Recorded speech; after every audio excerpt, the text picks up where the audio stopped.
All right, and now we can begin. Let's this down, go over here. You can see the board a little bit.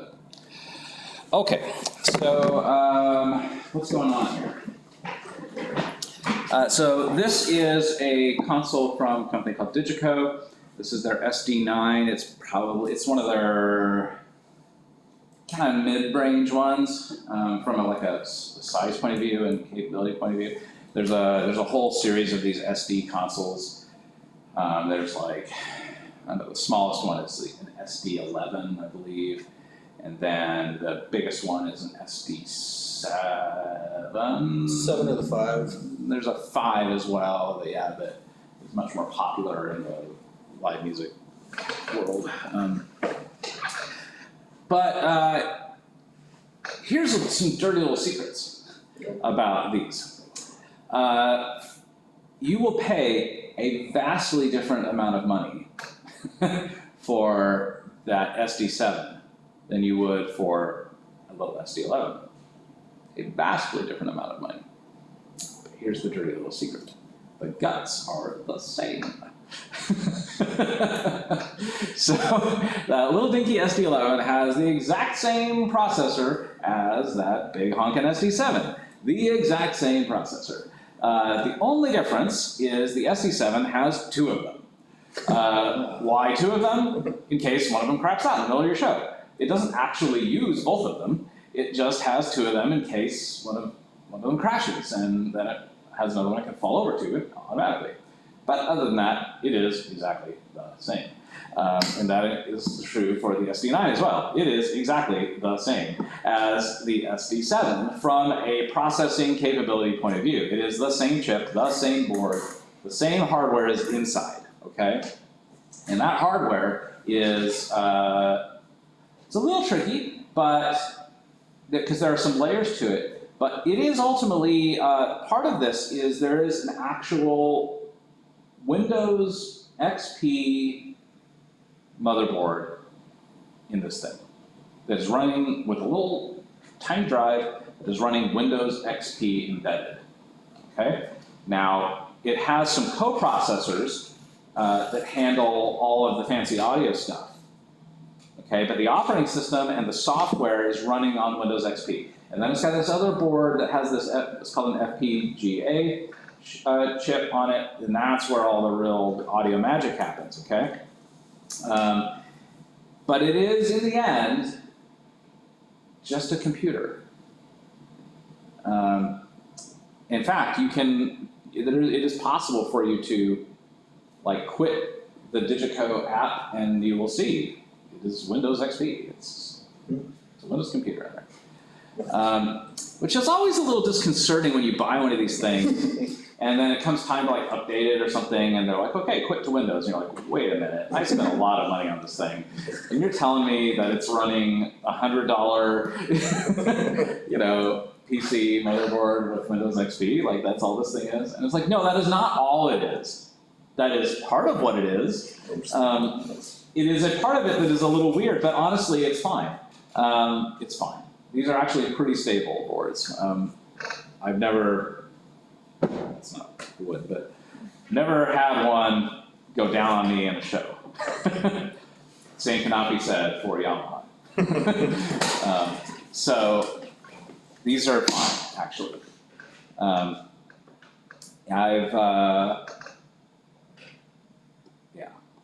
Same cannot be said for Allen and Heath. Really? I've never had a Digico go down on me in a show, but I have had a Yamaha go down on me in a show, and I have had an Allen and Heath go down on me in a show. Same cannot be said for the Digico. So there's a couple of reasons why these caught on. One is that they were pretty reliable right out of the gate. They built it on a subsystem that was pretty stable. Okay, so they've always been pretty reliable. They are not known for flaking out. Okay, it's not that they can't flake out, but they're not known for flaking out at inopportune times, which can happen with other digital consoles, because a digital console is just a computer. and computers crash all the time, right? That's what computers do when they get mad. They just say, sorry, I'm not going to do it today.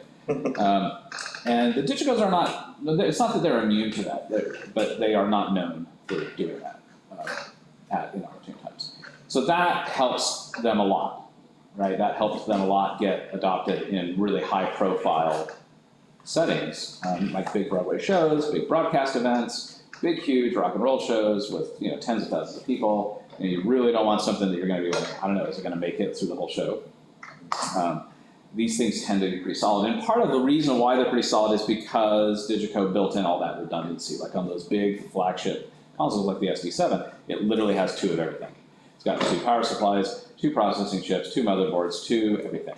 And it's got multiple sets of fader banks whenever it goes down. It's like redundant up the wazoo, and it was like that from the beginning, which means that that's part of the reason why it's so reliable.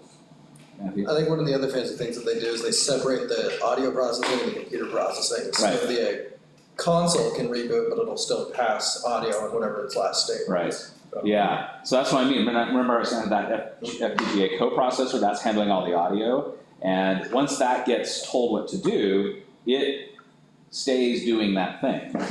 And so, yes, Windows could theoretically go down, and it could still be passing audio, right? Which is, yes, that's an excellent point.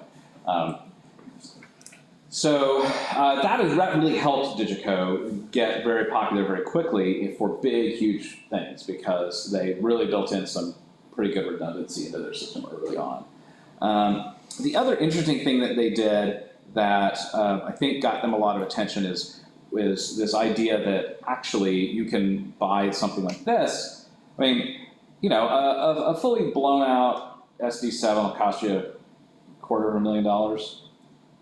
For just the console? Yeah, $250,000 for an SD7 without, that doesn't count all of the little racks and fiber optic cables and all this stuff. I mean, it's not cheap. I mean, my house, you buy a nice SD7 with all the whistles and bangs, it'd be more expensive than my entire house.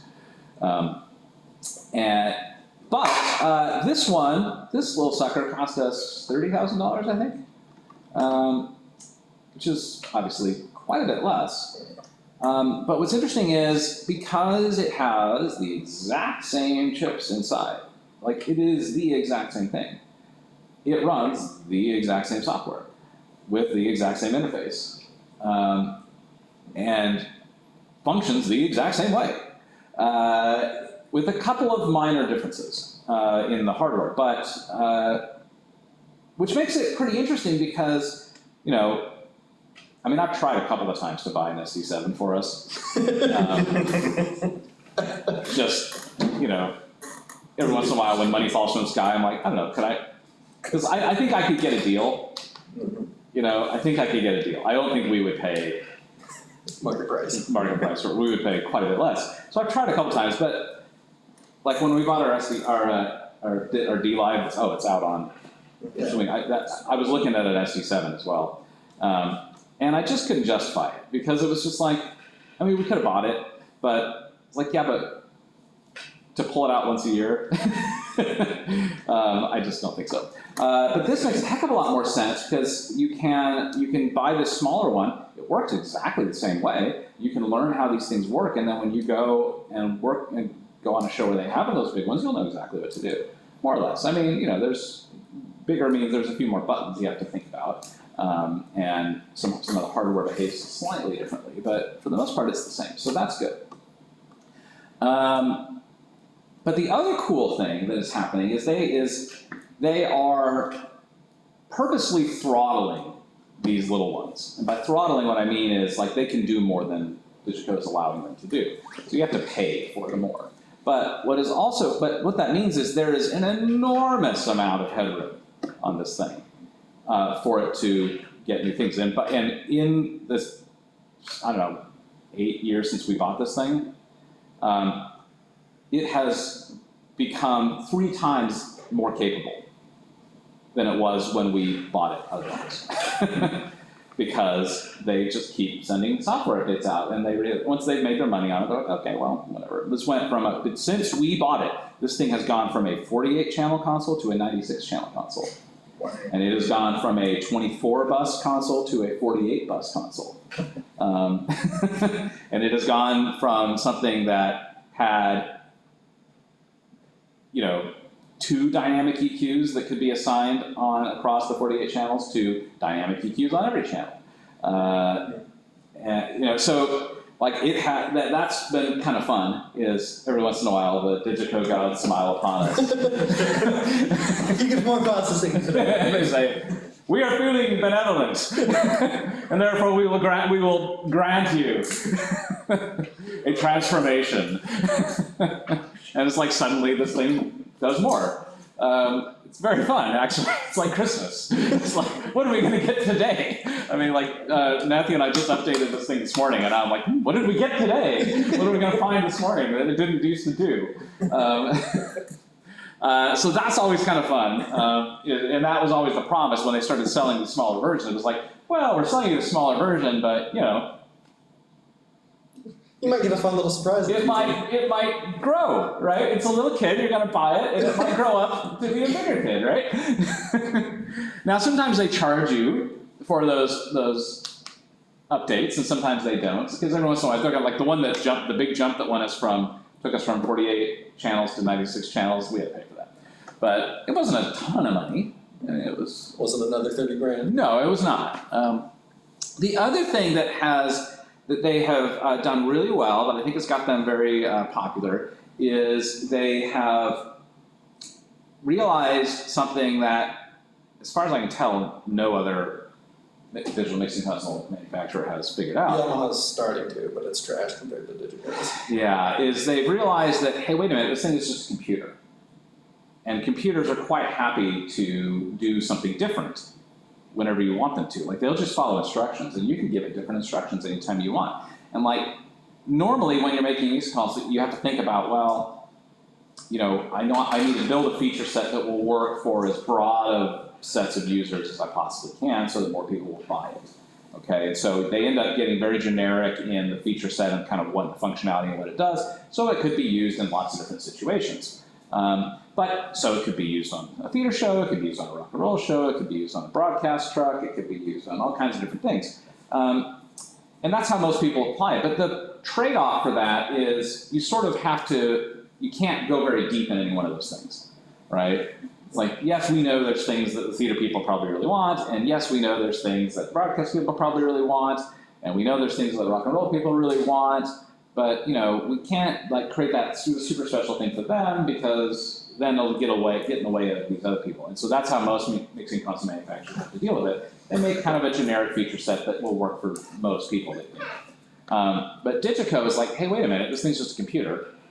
How about we talk to some of these different subsets of the industry, and let's find out what they really need, and we can like make a separate version of the app that has those features, and we could charge them extra money for that, and then we can make more money, but also they get a console that is more suited for their needs, and we only have to make one piece of hardware, and we just write different versions of the software. So you can get an SD9 just like this, which is the generic one. You can get an SD9B for broadcast, an SD9T for theater, and isn't there one more? Or is that it? It's just those two. Just those two.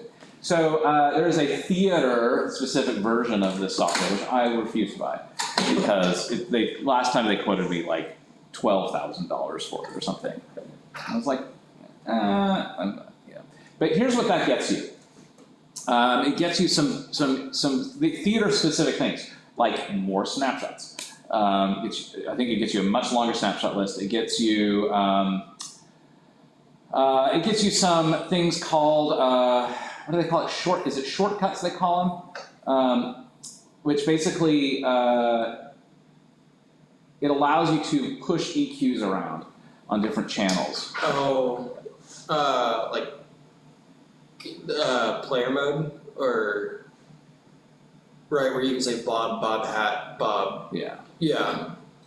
So you can create libraries of EQs on channel. You can cycle between them on a channel. You can move them around, which is something we use a lot because sometimes different actors go on for different people. Sometimes actors put hats on, we have to change their EQ. So there's things like that. There's a lot of other kind of like special automation features. They usually give you a bigger matrix on the T mode, which is super important for theater. Theater likes a big matrix for reasons that I will explain hopefully today. I think you get,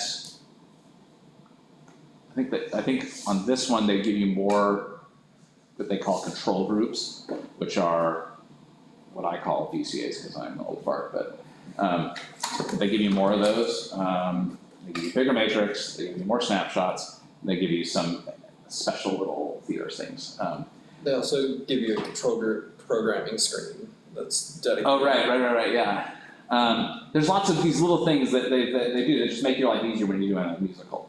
And it's not, I think all those things are great, and personally I would love to have them, but what I've found is that students never really get to the point where they realize they need that.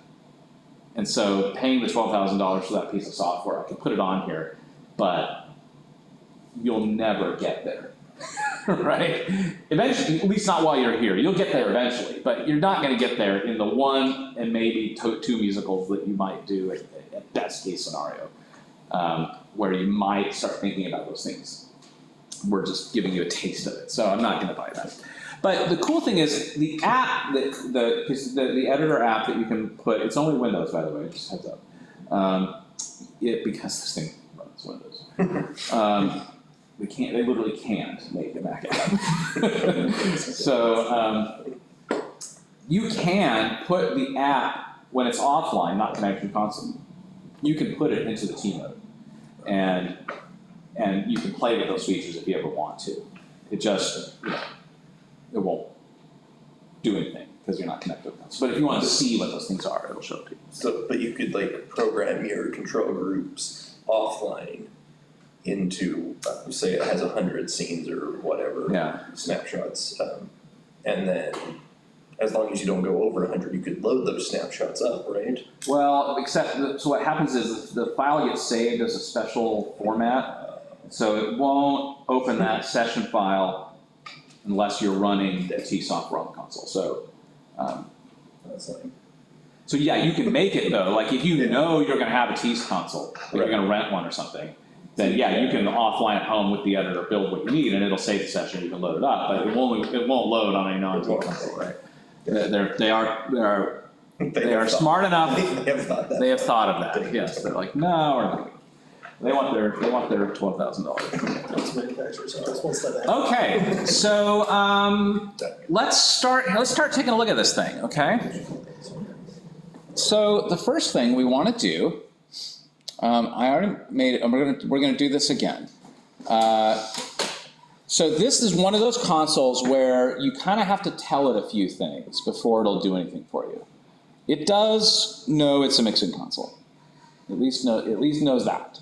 But it has some questions for you that you must answer before it will do very many useful things for you.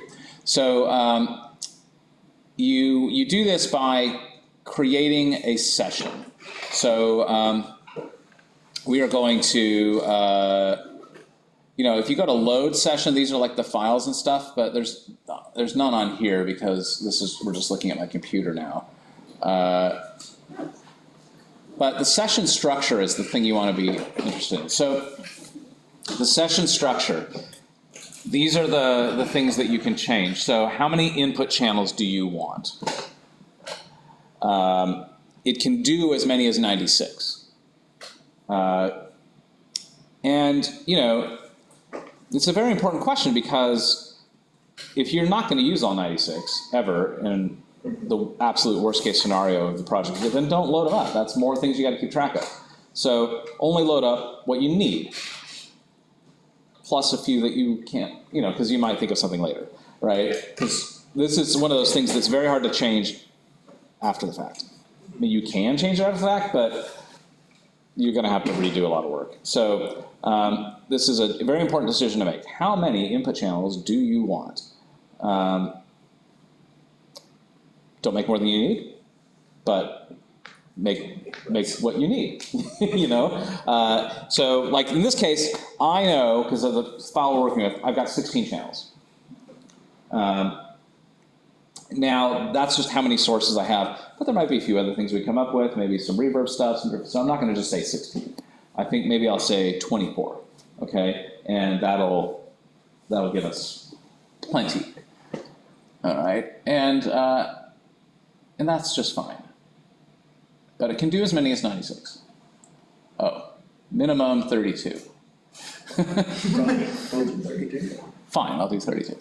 And it tells you what your budget is. Like, I've got 64 spare channels here that I'm not using. Okay? I also have 14 spare buses that I'm not using. So you can do aux buses or group buses. And because I hate stereo. Well, I don't hate stereo, it doesn't work in theater. You have to have at least one stereo group bus. It won't let you do zero. It's like, why would you not want to have stereo? Because I never want them, but that's the thing. So, how many auxes, how many groups do you want? Well, I don't know, let's think about this. We can have as many as 48 between the two. On this project is a musical called Three Little Birds, which is based on a children's book written by Bob Marley's daughter, Sedalia. And about a little boy named Ziggy, which is the actual name of Bob Marley's son, who sort of likes to stay home and watch TV and never goes out. And he, for reasons that you understand as the story progresses, he actually gets to go out and explore the world around him a little bit, and scary things happen. But he learns and grows and becomes better because of it, okay? That's the gist of it, okay? It's, the story in a nutshell is don't be afraid of the big wide world out there, even though some of the things out there are scary. Little children's book that Celia Martin, and a director that I've worked with a few times by the name of Michael Bobbitt. Really cool guy, really like him. He wrote a musical. He created a musical, a Bob Marley Jukebox musical, based on this children's book. He got permission from the Marley family to do this, and it's been published, and Concord Theatricals has it, and you can do it. I did it, I don't know, several years back, and I reached out to, and I have a recording of when I did it, and I reached out to him yesterday, to Michael, and just said, I got his permission, so he's like, yeah, sure, you can use it. So we're cool, you don't have to be on the sly about this thing. Michael knows, he's cool with it. The Marley family, I don't know if they know or not, but he has an understanding with them, and so they're cool with it.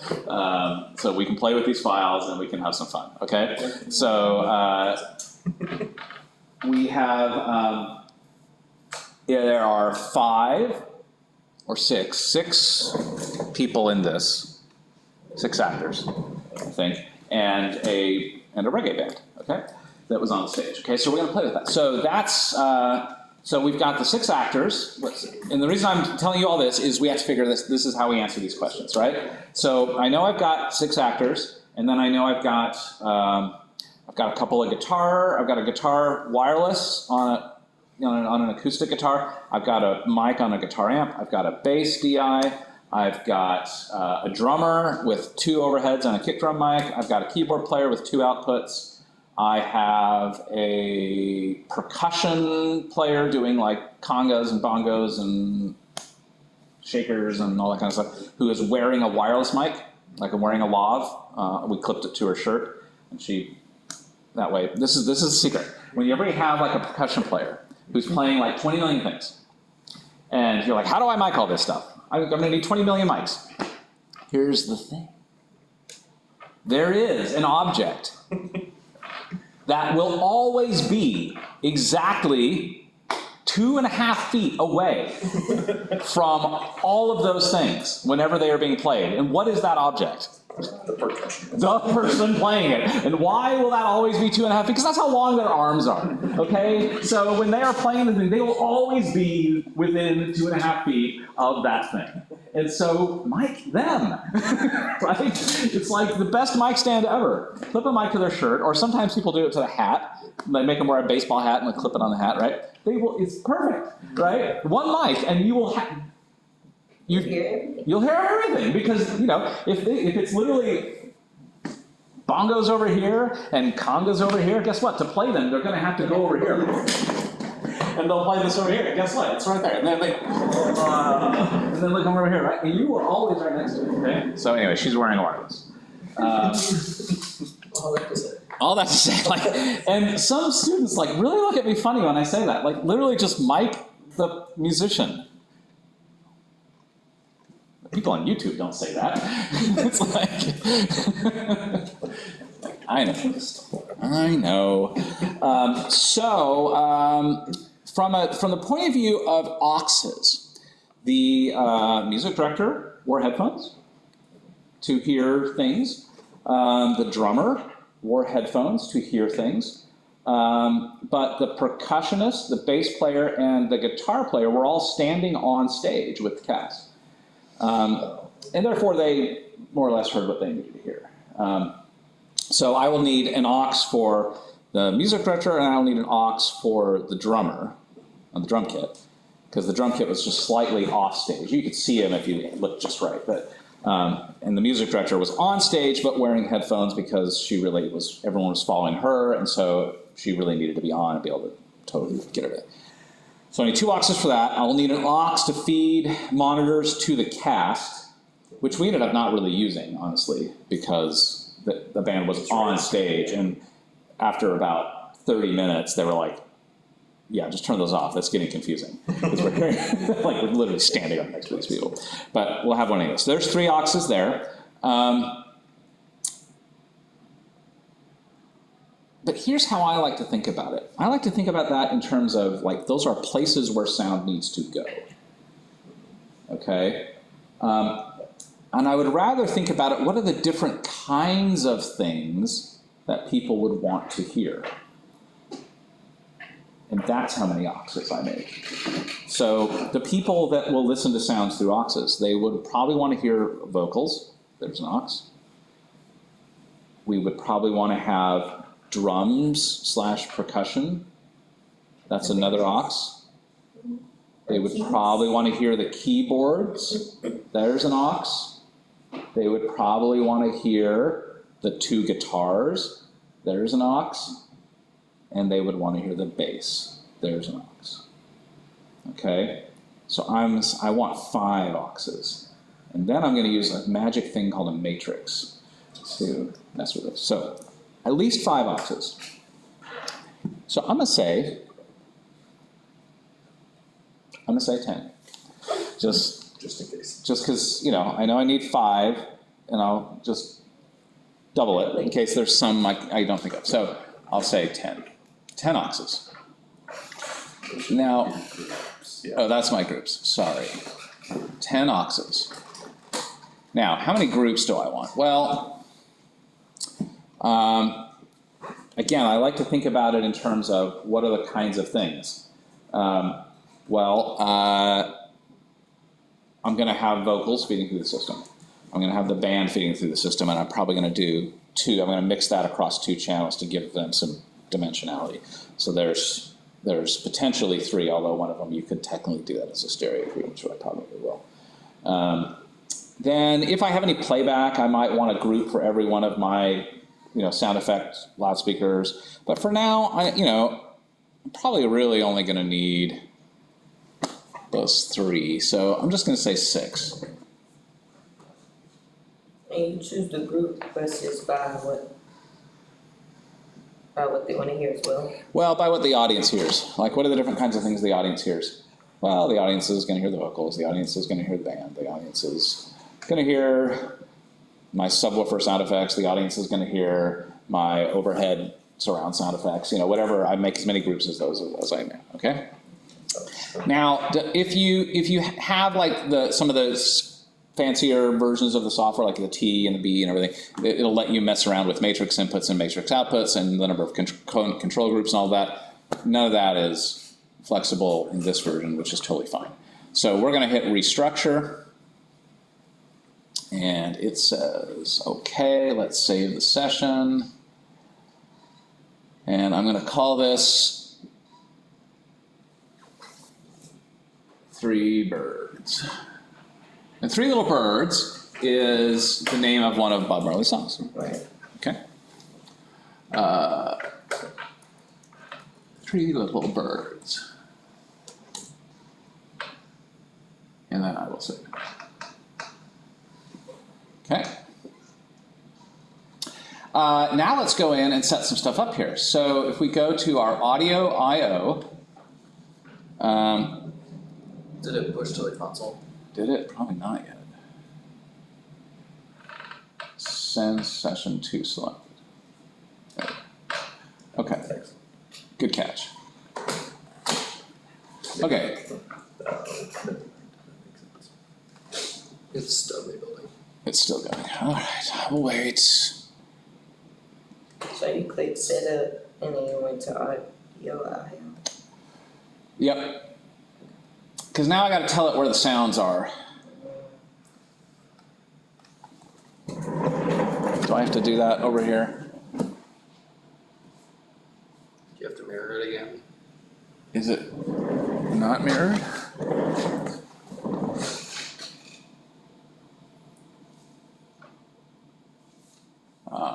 Yes. Mirror. To selected or from? What should I do? They're the same session at this point, so I don't think I don't think it matters. Okay.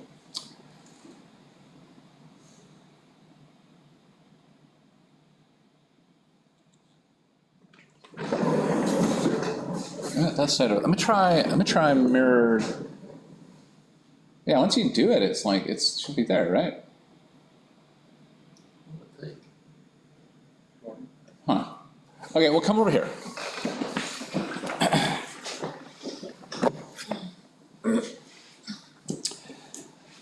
So you have some local inputs and outputs on this thing. You have 8 XLR inputs, 8 XLR outputs that are analog, and then you've got a couple pairs of what are called AES, which are digital on XLR, so you get 2 channels per on those. You can get these things called DRACs, which are little stage boxes for them. We have 2 of them, okay, but no, they're not connected right now. And there are also these ports called MADI, okay? And MADI is multi-channel audio, digital, that is streamed over a coaxial cable, like a BNC cable or something you can see for video, okay? So that's what this is doing, okay? Is this computer is connected by a MADI. If you look on the back here,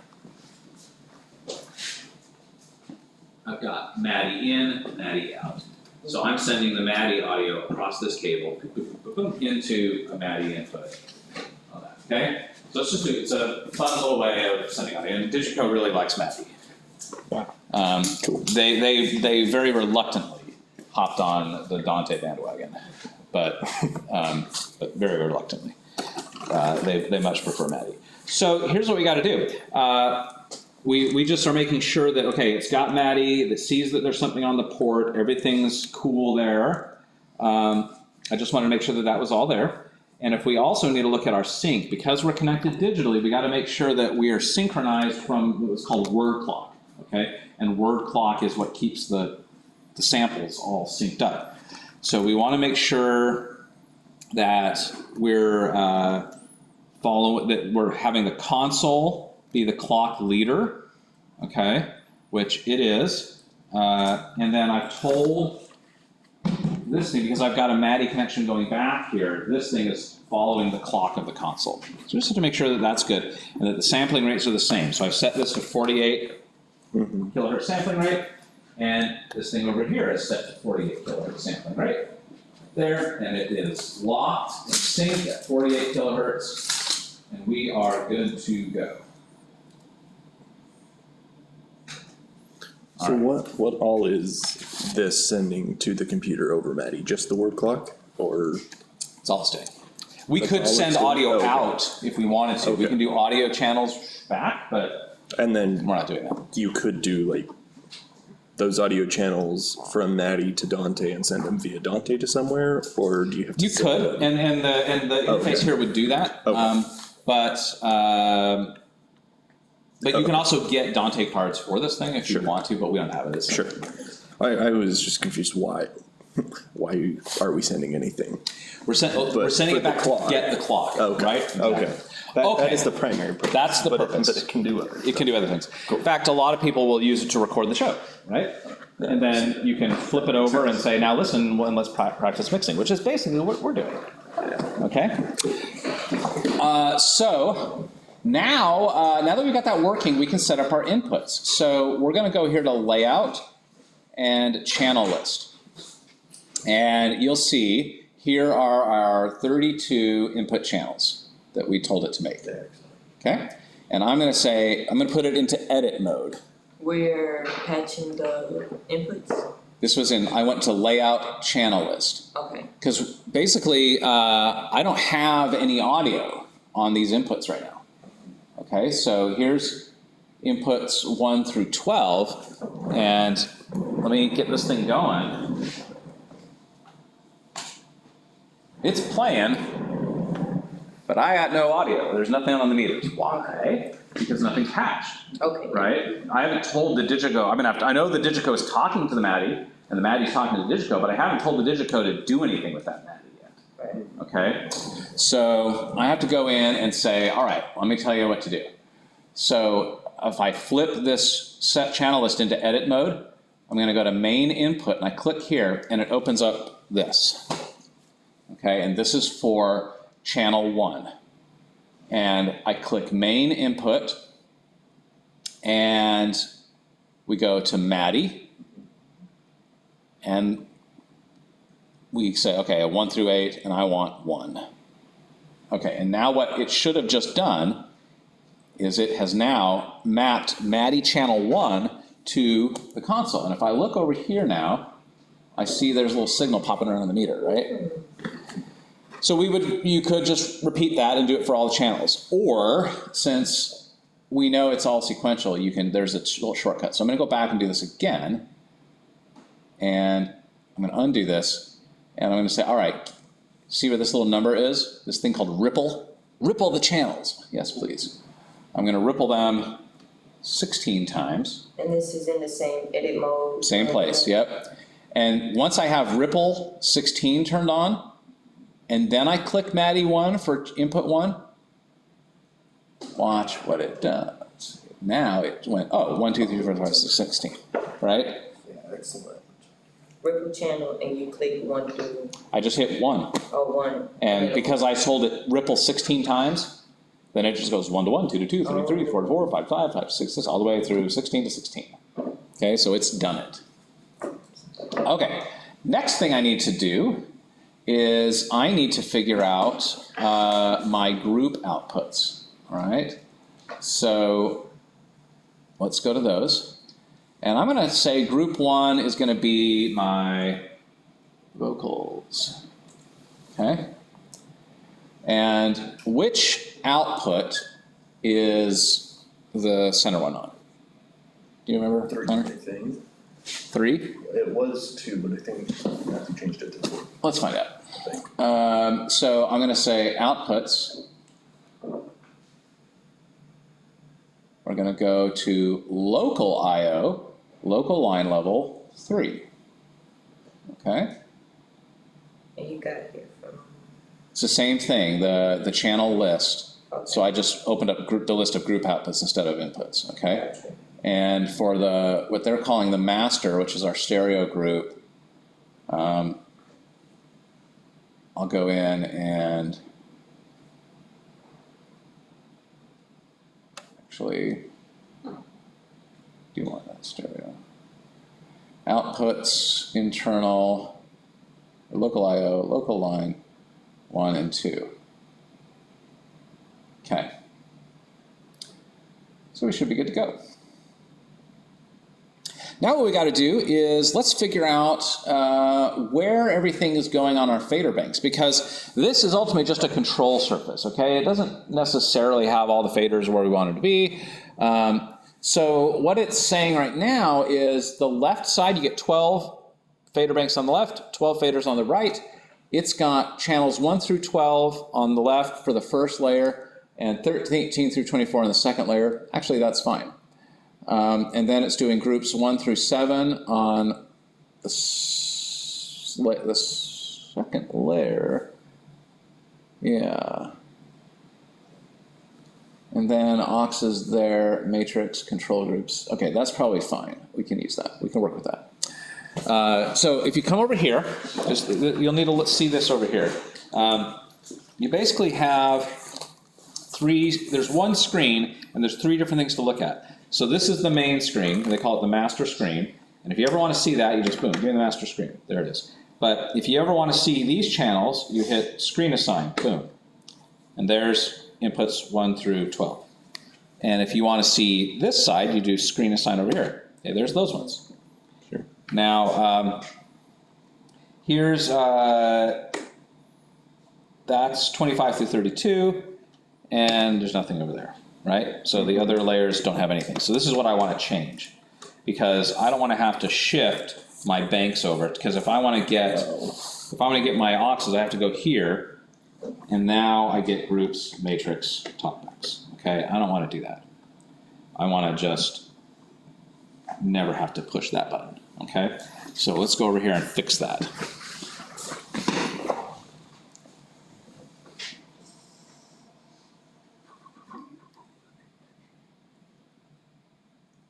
So this thing I want to do, actually I think I can swap. There we go. Because I don't need 25 to 32. I'm not going to use that. And I want the auxes to be over here. So move to there. And I want the control groups be over there as well. And let's go ahead and move the matrix over there. Now we should be good. Now look what I got over here. So now I've got inputs, I got groups, I got matrix, I got input through 24, I got auxes, I have control groups, which we'll get to later. Cool. Make sense? Mm-hmm. So there's a lot of sort of like, before you get to do any work, you kind of have to tell it a bunch of things, okay? That's what happens when you get a console that has a little bit more flexibility, or in this case, a lot more flexibility. So at this point, now we can start doing stuff. So let me show you over here how we're going to route this thing. So I am pretty sure I have it somewhere. Let me see if I can find it.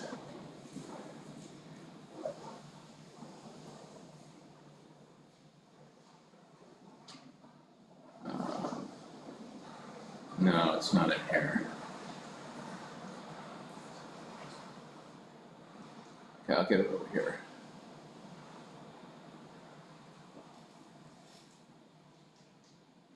I'm just trying to figure out which inputs are which.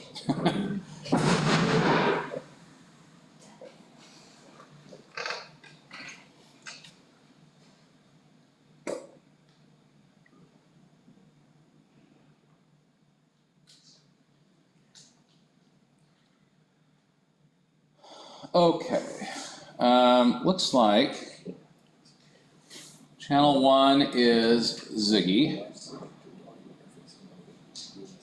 I'm going to shift this over. What's that? I thought it was just making fun of logic, saying that the last selected interface isn't available, because it never is. It never is. Okay.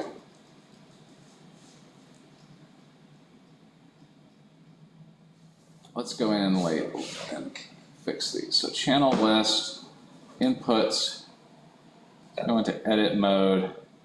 So number 1 is going to be Ziggy. 2 is going to be non-C. 3 is going to be Duppy. Duppy is the villain. And there's Doc and Sedela and Takuma. Okay, those are my vocals. And then this is going to be the percussion player. This is going to be the acoustic guitar. And this is going to be E1,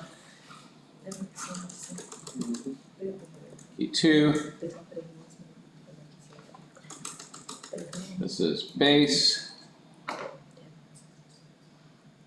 This is electric guitar. And then this is my reed player. And then the rest is the drums. So now we've got kick drum. We've got overhead left and overhead right. Okay. What's that? Excellent. There we go. So now here's our channel. So now we just need to route them. So we're gonna, this is like the slightly unintuitive piece of it.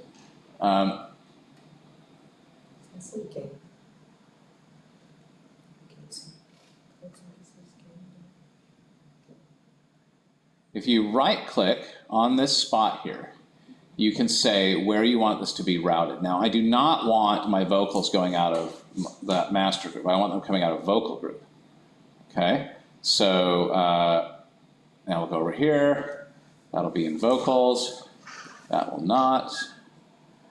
And that will not be there. This will be there.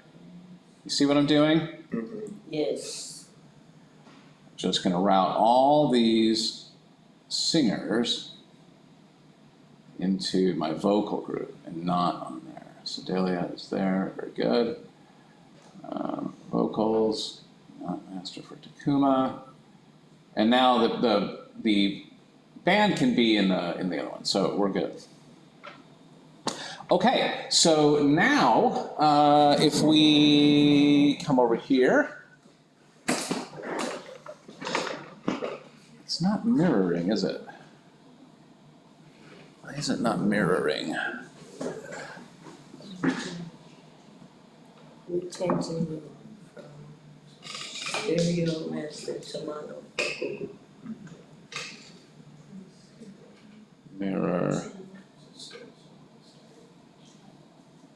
2 selected. Now will it show it to me? It's not. It must be in options. Let's see.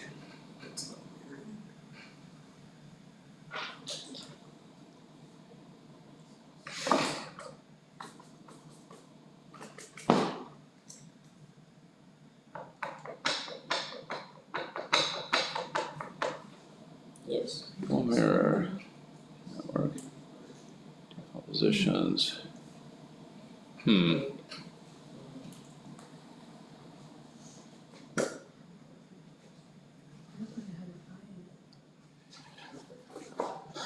Well, all right. Let's go here. Okay, so here's my groups. Now let's see if I go ahead and bring up, looks like Doc is talking right now. Bees or sandflies. Okay. Okay, So I've just brought up Kingston could fly far above there. just brought up that vocal group thing, and now here's the Bird sailing on that eagle trip. That's Doc. Blast off like a spaceship. Okay. Myers. Now let's take a look at our let's bring our left, main, left, right. group up here, and let's bring some of this up. So reggae is all about the bass, so let's find our bass. So how come this one say master and unfold? What's that? Instead of like up there, where the rest of them say auxins, this one say unfold master. Unfold means show me both, because this is a 2-channel thing. So if you unfold, you see it as 2 separate channels, Okay. right? Gotcha. And I'm going to call this. I'm going to call this main. Oh wait, that makes more sense to me. Okay. So there's a bass player, right? I just got a DI right off of the stand. So I got a good clean signal. And then, let's see. So here's my overhead drums, my kick drum. Okay. Go straight to one of these songs.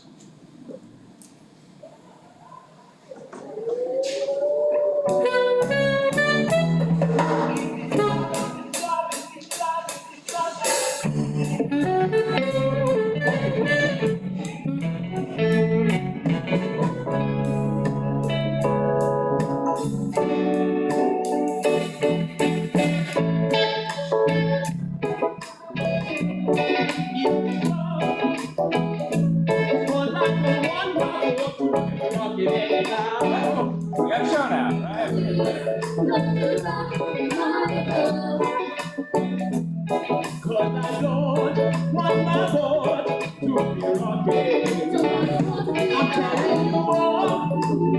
Okay.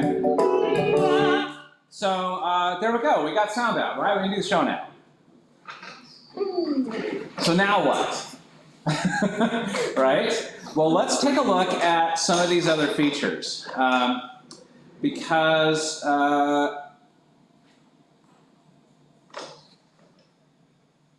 in reality, I don't really want to have to worry about all of this many faders at any given time in a show. Okay? And there's just too many to look at.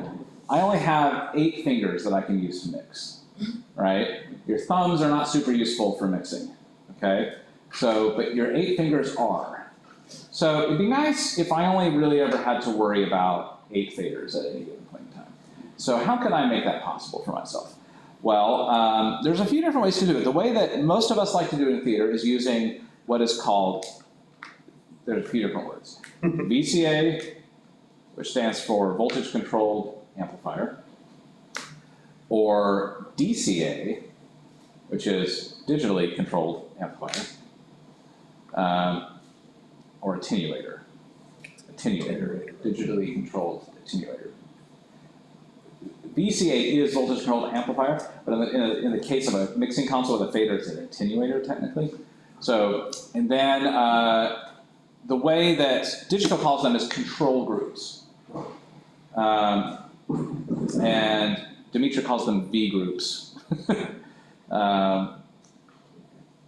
What was the first one you said? VCA. Control groups. So Digico calls them control groups.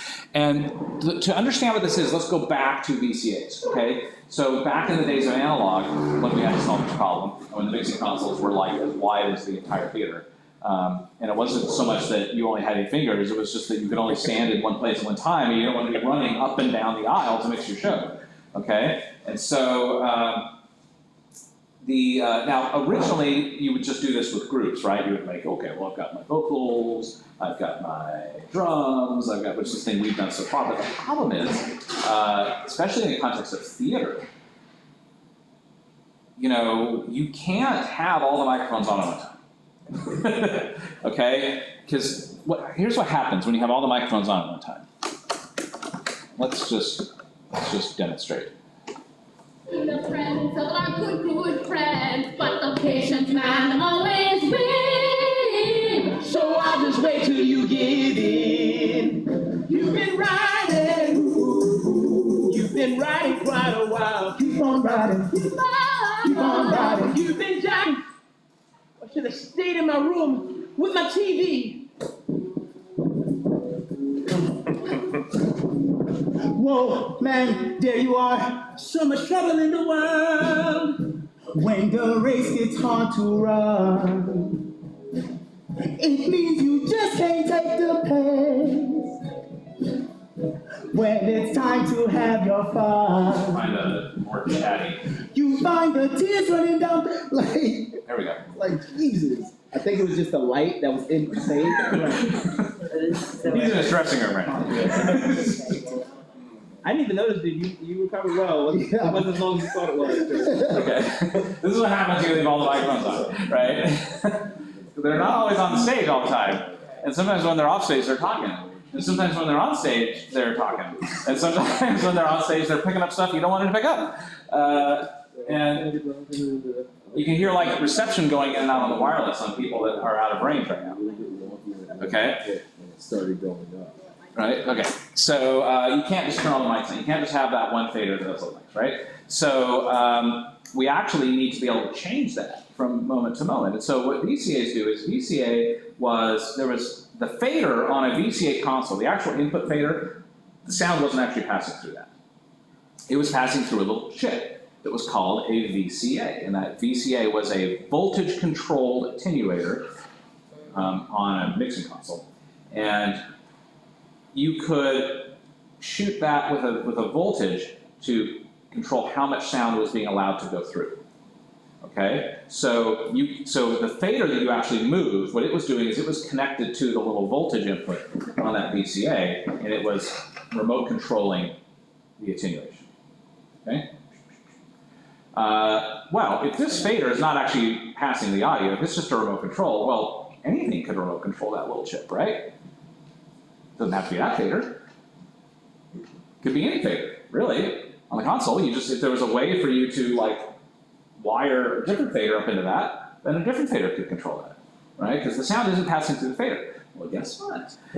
So on VCA consoles, they made extra faders. Some extra faders that weren't assigned any channels. And you could basically connect them up to remotely control that little chip on it. And so it's great. Now I can put it in a physically better place for me. I don't have to walk to the end of the row of seats to get to that input. I can just like say, oh, I'm going to use this fader. I can just control that input. Great. Now you don't have to walk around. Okay. So you can only put in front of you the faders you need. And yeah, maybe you group all the band together because you probably leave most of those up all the time. And that is just in a group, and you got a fader for that.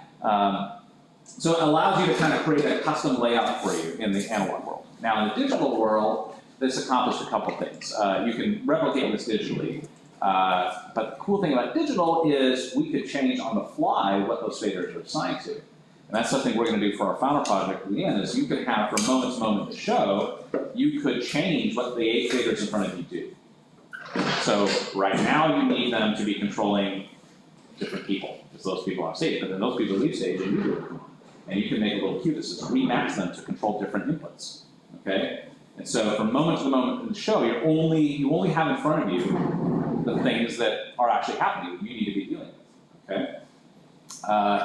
So those are the two things that VCAs/DCAs/ control groups accomplish, is it gives you the ability to create a custom layout of faders without having to rebuild your whole console. But it also gives you the ability to change from moment to moment what these things do. So let's try it, shall we? So I have 12 control groups, which 12 is not super useful. I mean, most consoles will give you 16. But you really only ever use 8 of them for most of your stuff, and the other ones are just things you don't touch very often. But let's go ahead and take a look at how this would work. So I'm going to go to my control groups here. And here's the members of the control group. In this case, I'm going to, you got to hit this join leave, and then you got to go over and hit the button. So with the first one, I want to be Ziggy. So I'm going to hit Ziggy. Okay? Second one, and actually I'm going to name this Ziggy, because that will always be Ziggy. I only have 6 people in the cast, so I'm not going to have to change these moment to moment of the show, right? If it was a bigger show, I would. I want Number 2, to always be non-C. So which one? I'm just clicking the little round button on there to just select the channel. Oh, So this is always going to be non-C. Okay? And I want 3 to always be duppy. And I'm just going to do over here. I want 4 to always be doc. I want 5 to always be sedalia. I want 6 to always be Takuma. Okay? There we go. So I've got those ones. Now here's the other thing I want to do. I would like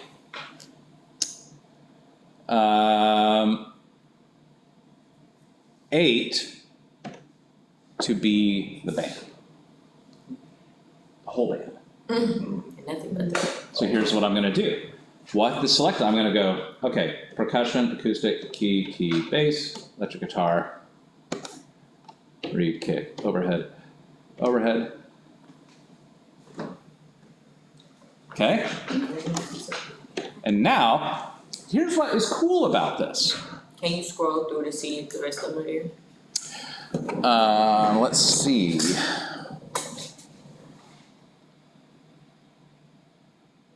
I don't think so. I mean, they're there. You can see it on the console. So there's some things I'm gonna show you here. Faders.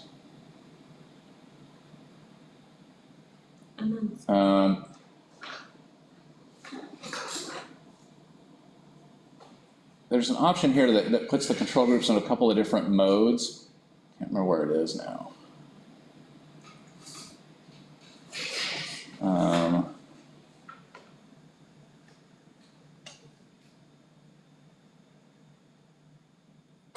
Is it here? Can't remember. Anyway, okay, so here's the important thing is, look, I'm moving Ziggy, but the Ziggy fader is not moving over here. See that? I'm moving the Ziggy control group, but the Ziggy fader does not move. Okay, that's very important. Okay, because here's the cool thing about VCH/DCA/control groups, is they control it without actually moving the fader. This fader still works. It still influences the channel as well. So I can take Ziggy all the way up, but because the control group is down, no sound is allowed through.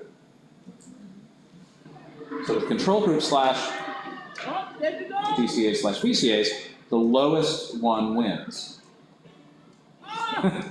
Okay? So now I can move this up and down, and I can actually mix without changing the input fader. Why is that important? Well, it's really important in the context of the band, okay? So, let me name all these things so that I can see it over here. So this will be duppy, and this will be, no, I can't see it. I believe that was sedalia. So was it sedalia? No, doc. This is sedalia. Sedalia. Look at this. Takuma. And this is the band. Okay, it's very important for the band, because here's why. Okay, well, not everybody in the band needs to be the same level. So let me just bring this up so it'll work. And now let's mix the band, okay? So, let's go to an actual song.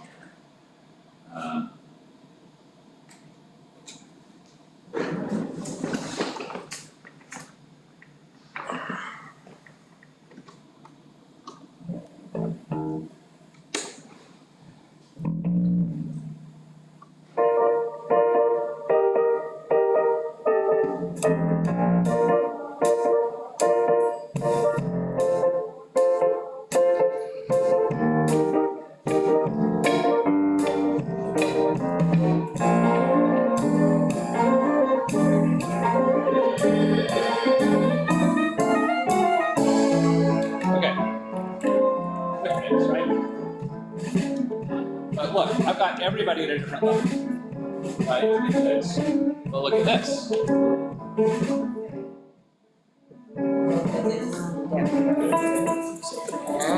Okay. So I can control them relative to the mix I've put in. Does that make sense? Yes. Aha! Very clever, right? Pretty cool. All right. And now I can just set the vocals up to whatever level I want, which I usually do in Unity. But there might be a reason why you would have them at different levels as well. But you want to be able to, this helps with a lot of people give me a hard time because I'm a real stickler about gain structure. And when you do really good gain structure, your system tends to be really loud. and you end up being like, whoa, I like barely moved the fader and I got way too much sound. It's like, well, okay, the whole point of that fader is that you can put it anywhere you want, and it's fine, just bring the fader down. Well, but then I'm mixing in this like little teeny tiny centimeter of fader. Like, yeah, I get that, so that's why you use the VCAs. So, you know, like put those up wherever you need to be. So if like real life is like, okay, well I need them like down here so not get blown away. Great, now you can still mix with the VCAs and you can go all the way around, right? And your gain structure is intact. So anyway. So there we go, now we can mix.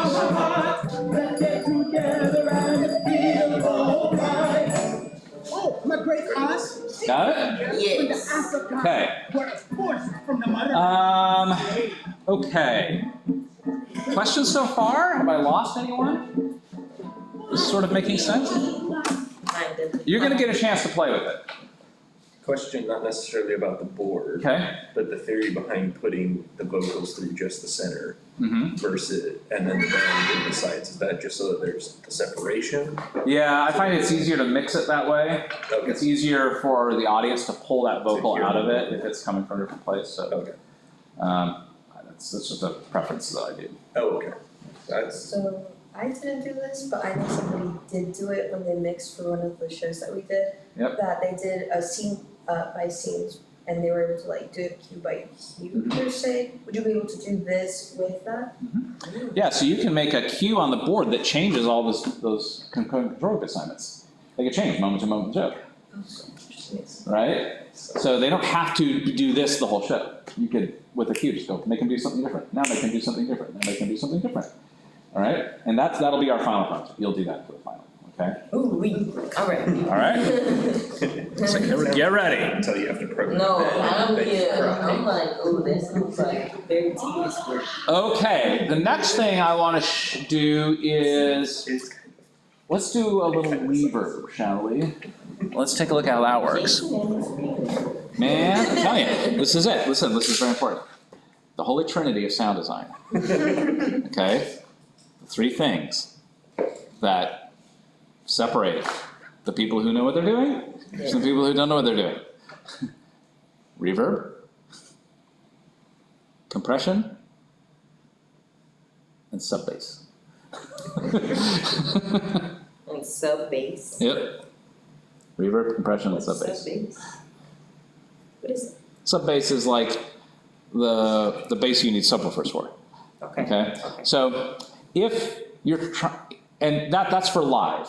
If it's playback, it's reverb, sub-bass, and pitch shifting. So when you're creating effects and content and you're trying to like, how do I get it to sound the way I want? You probably need some reverb, or you need some sub-bass, or you need to manipulate the pitch. Okay, but if it's live, it's reverb, compression, sub-bass. Okay, so we need reverb. We need some reverb. Okay, so let's get some reverb. Well, this little button for FX. Okay, you put that and it brings up your empty virtual rack. Okay, well, what do we want? So you just hit new, and you can pull out a rack piece of equipment and put it in your rack. The thing I would like is a hall reverb. That's fun. Okay, and I'll pull that in, there it is. So this is vocals for a show. I'm gonna take this decay down quite a bit. Maybe only, a millisecond or a full second is probably fine. Okay, there we go. So it's sitting there now. So now what do I do with it? Yeah, you gotta send stuff to it. So you remember that one time when I said, hey, I'm gonna make some extra auxes? The aux group stuff? Good plan. So let's go find them. Come on, Marty. Auxes. All right, I'm gonna start from the back and move forward. So this will be my vocal reverb. So this is an aux send, okay? So where does it want to go? I'm going to go outputs to internal effects, large hall. Aux So I'm going to send the output of this aux into that reverb. That's called large hall left right now, okay? And if I look at this, I can actually even change what that's called. Can I? I don't know if I can actually. But right now, it says it's patched to aux 10, okay?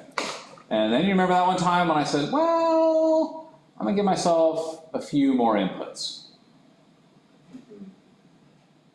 Because I only had 16 channels or 16 mics, but I'm gonna start at 24. This will be my 23 and 24. The returns. This will be the returns. So we're gonna come up here. Does not automatically make that. So I'm gonna get this sound from internal effects, and that'll be, I'm gonna go ahead and ripple this to 2. And go ahead and give me that, and then it maps both of them. Okay? And then that's already routed to main. So now if I come over here, and I bring that up, there's my reverb. And then there's my reverb. So now I just got to route the vocals to it. So let me pull up the other screen. Which is... What's the ripple to? Because I get 2 channels back from reverb, so I wanted to assign it to 2 things. Let me make sure I actually did that. Did I do that? There we go. Okay. And is there a way to like getting those faders together? There is. Is that useful? Can be useful. I mean, I guess you're gonna throw them in a DCA in here. Yeah. So you see this scroll thing? This I know I've got more than 6 auxes, but I only can see 6, right? So if I scroll down, I can start seeing the rest of them. Okay? And you can do that here too. There's a little scroll here for that. Screen scroll, little buttons. Okay? So I want to put these into, I've got these up. Let me go ahead and bring the control groups up so we can start. You're running away. You're running and you're running and you're running away. You're running and you're running and you're running. Let's do Ziggy.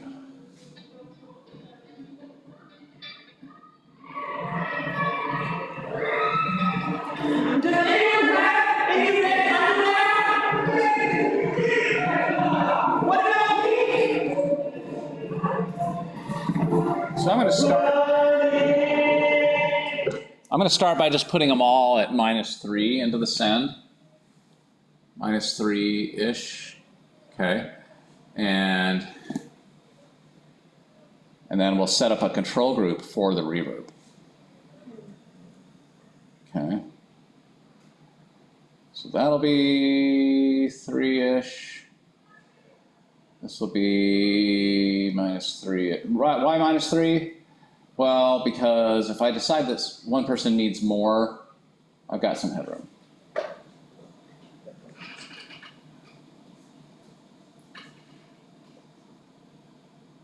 Okay. Are these automatically post fader, or are they? You can change them. For your post. Oh. Right. Oh, I see. I can read what. Yeah. I didn't know that there were words there. Yep. Okay, so what I'm going to do here is, remember I went from, remember I skipped a control group, I didn't put one on 7. It says pre, well, it says post fade right now. So here's my control groups, and remember I skipped 7? Yeah. Why did I skip 7? Because you need it for. I need it for reverb. So the question is, which fader do I point the control group to for vocal reverb? The returns. It's got to be the return or the send. Which is better? Well, let's try. Let's try Connor's idea. Let's try Connor's idea just for fun. You're right, I'm wrong. Obviously. Okay. Here's Connor's idea. Yep, I see my mistake. And here's Ziggy reverb, right? Now, sometimes we will want reverb and sometimes we won't. Generally, if I'm the sound designer, reverb when they sing, no reverb when they don't sing. That's my style. Okay? Here's what happens.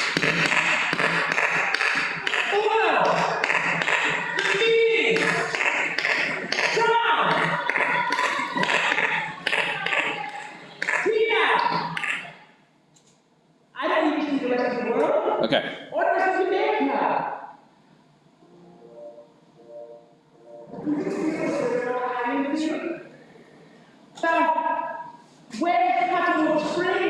So he's talking. He has the song now. Let's listen to when I cut the reverb out. Oh, man, there you are, so much trouble in the world. When the race gets Cuts off. Right? Now watch what happens if I do it the other way.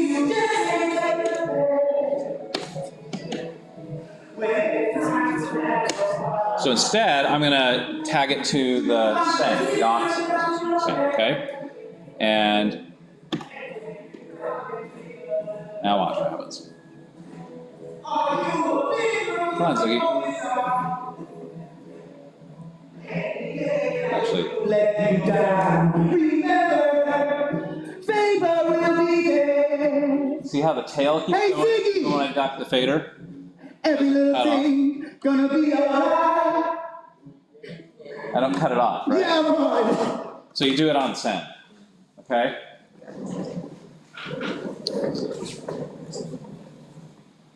So box verb, we'll call this.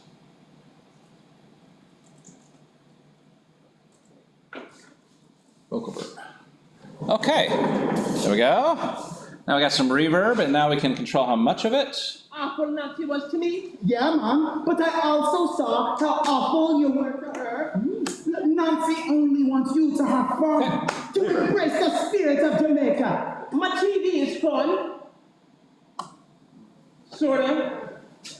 So let's talk about the compression One now. time, I saw a TV program where an Indian bird flew all the way to the North Pole. And a Spanish bird.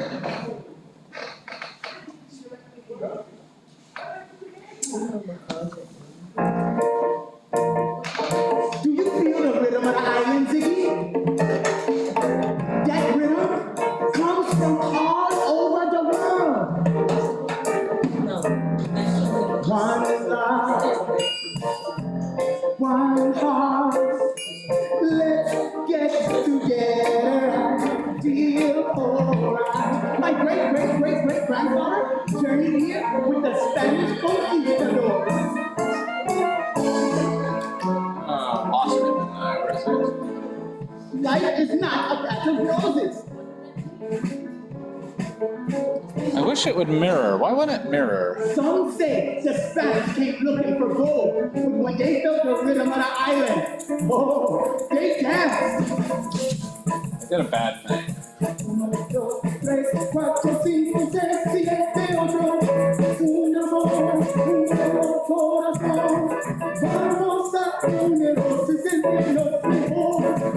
Oh, and my great-grandmother, she traveled here on ships with the British colonizers. Jason, why did you do that? Alright, I'm gonna have to do this. Very smart birds. Let's go ahead and save this.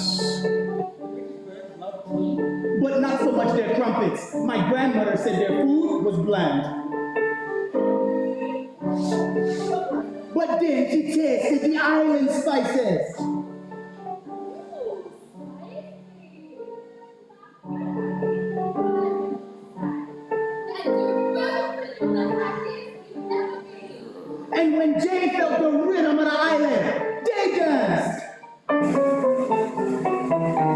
3, 4, 5, 6, 7, 8.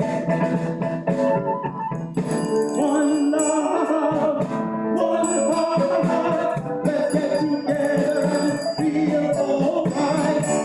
Oh, my great aunt, she came here when the Africans were forced from the motherland, slaves.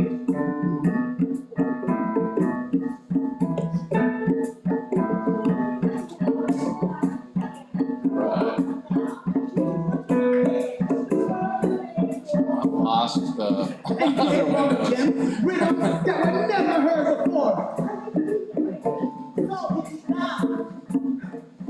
Oh, and my cousin from China, she joined the ranks of forced labor, and they brought with them their Eastern philosophies.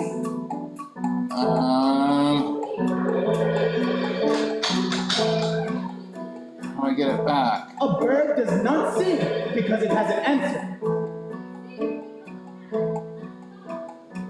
And my grandmother's sister even came here when the Indian indentured toiled these lands. They brought their spirituality.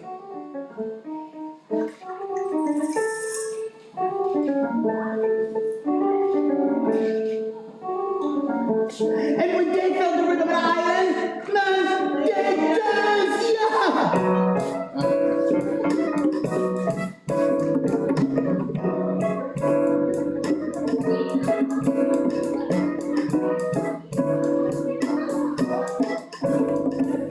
One, two, three, four, five, six, seven, eight. 1, 2, 3, 4, 5, 6, 7, 8.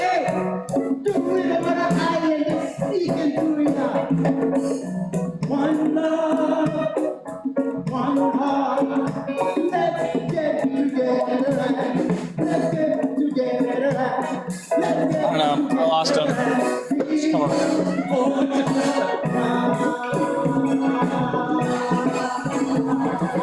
Okay. So let's go back to that song. You know, it's so much love, What we do here? He's talking. tradition, and history. So what we want to do is we want to go to dock here, and let me explain how compression works. So compression is an automatic volume knob. Okay? It just turns things down when it's a little bit too loud, and turns back up when it's too quiet. We talked about that before. So what I want to do is I want to set the threshold of this. The threshold is how you tell the Smurf what is the point at which I would consider it too loud. Like if it gets louder than this, that's too loud. Don't worry Okay. about a thing. So he's being a little quiet right now. This is kind of his quiet voice. So I want to set the threshold so that it's right around the same level as when he talks quietly. And then my ratio, the ratio is how much does it get turned down when it goes above. I'm going to set that to 2. 2 to 1. So if it goes 6 dB over the threshold, then turn it down 3 dB. If it goes 10 dB above the threshold, turn it down 5 dB, right? So 2 to 1. And then you can usually do a little makeup gain, which is like everything's going to get a little quieter now because all the loud things are going to get turned down. So we're going to do makeup gain. Now, so let's do this on every channel. And we need to enable this on. So now the compressor is on for him. Let's go over to Ziggy over here. Still have a control group in join mode, don't I? No, I don't. You gauge how much you turn it down by what? Like turn it down to. I usually just do 2 to 1 on most of my compressors because I don't really like it that aggressive on the compression. So I do 2 to 1. And then the gain is just like everything's going to be a little quieter. So how much do you want to turn it up by now? Let me go back and let's find Ziggy talking.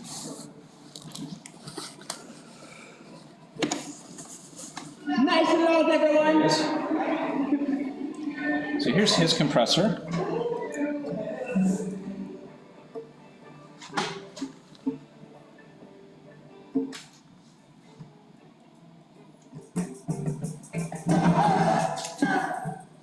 Is this my favorite song? My favorite song is Marley Jukebox. Yeah, okay, ready? Oh, this is still the pre-show. Bring it together. Oh. They did a whole pre-show sequence where they played games, you know.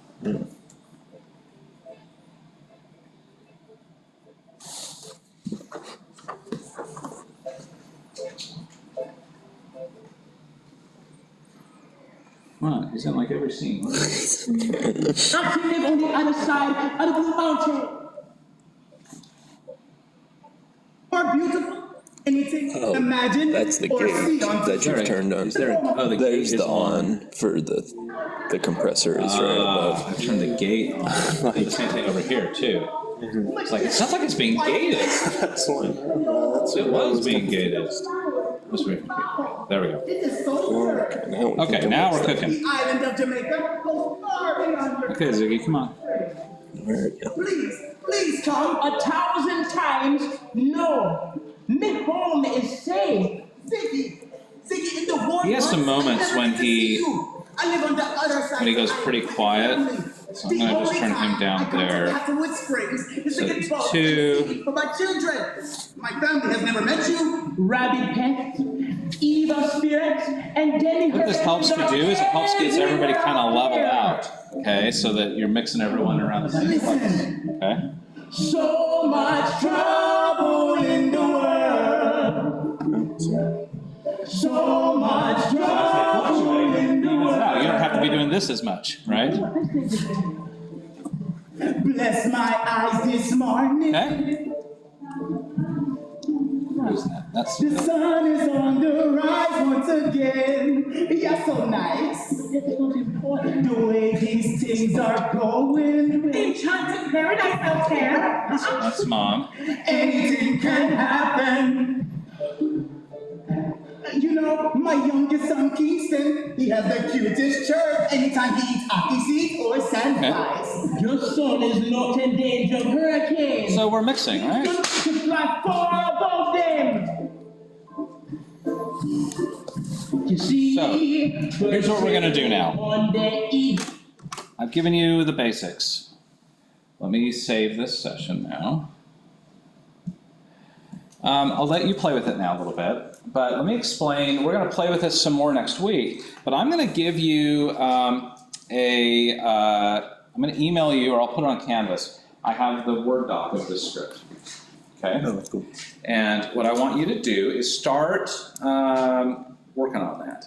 We want to, I think the song I want you to mix, and it'll take us some time, is, I think it's this one.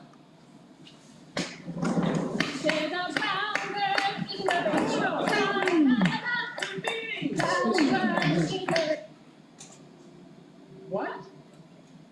You? Oh, that's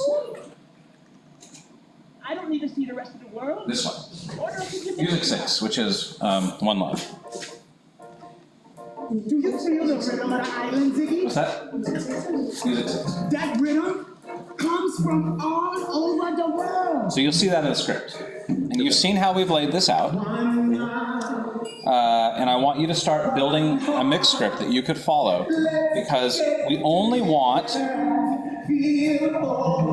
the fader up when they are saying something. So if we, let me get the script out and I'll show you. Sorry, got it over here. Life is not a patch of roses. What does that mean?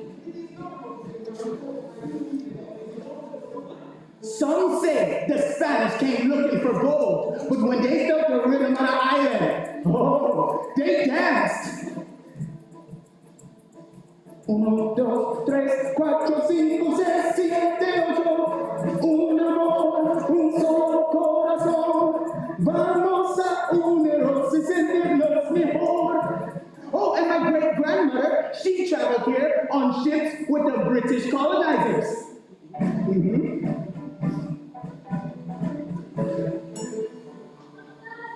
Let's see, I said 6, right? Very smart birds. Oh, here it is here. All right, let me turn off all the comments. But not so much their trumpets. My grandmother said their food was bland.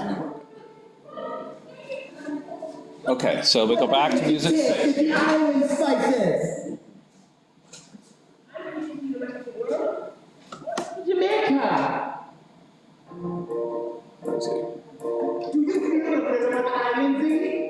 Oh, there it is. That rhythm comes from Dr. all over the world. One love, one heart. Let's get together and feel alright. My great grandfather journeyed here with the Spanish conquistadors. La vida no es Yeah. It is normal to encounter all kinds of difficulties along the road of life. So what you gotta do is figure out who's saying what. Looking for gold, but Right. they felt the rhythm of the island. Oh. Because you got all the different birds doing different things. There's the three of them there. That's the three of them.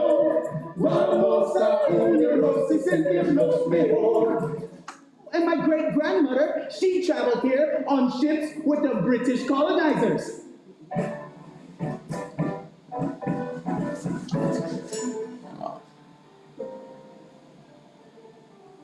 I think that was her, actually, Nancy.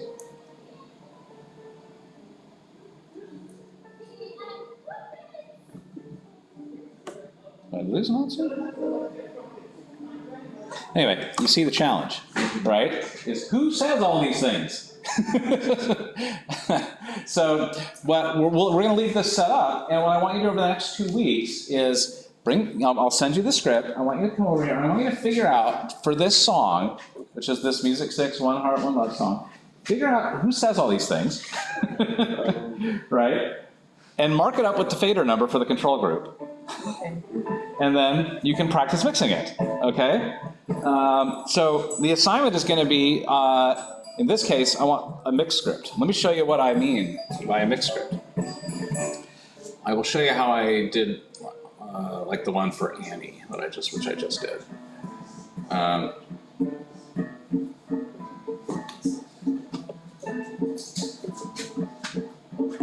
Oop, no, that's the calling script. Where's the mix script?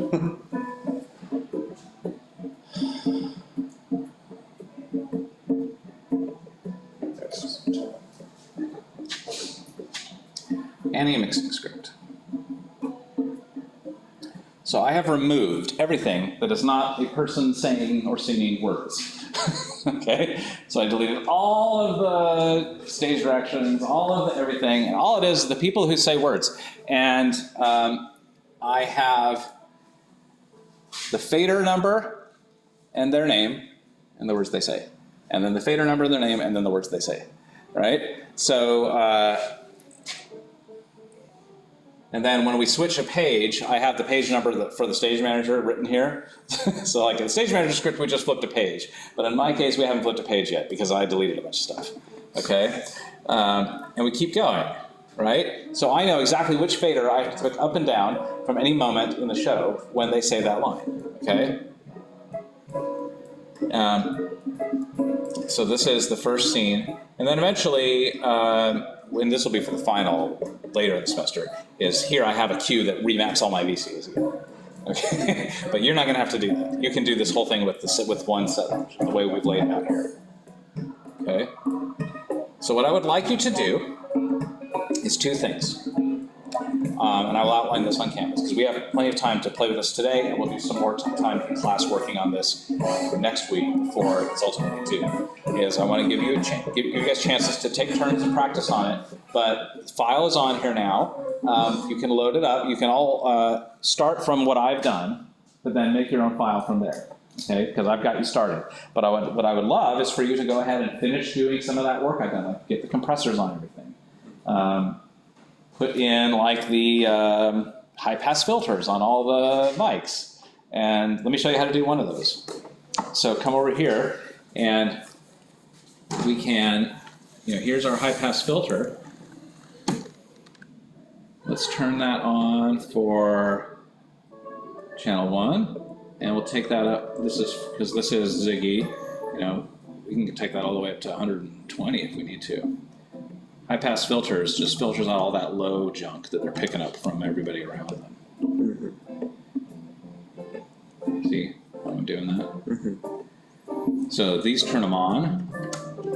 Once you select that, it turns them on, and then you can select which frequency you want it to dial in. So put high pass filters in, finish putting the compressors on, the other mics, do some compression on them. I've already got reverb going for you. You may want to add a reverb for the band and do a reverb fader on the control group for the band. Okay, so you could reverb them as well. Play around with the band mix. And let's go back to that song now. Let's just bring it up and play with it. Orders of Jamaica. Okay. So add whatever you want. You actually want to make it sound good this time. Okay.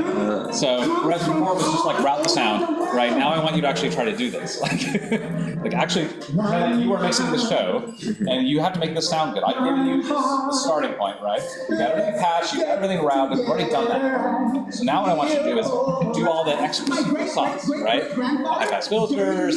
Because remember when I say sub bass is part of that holy trinity of sound design?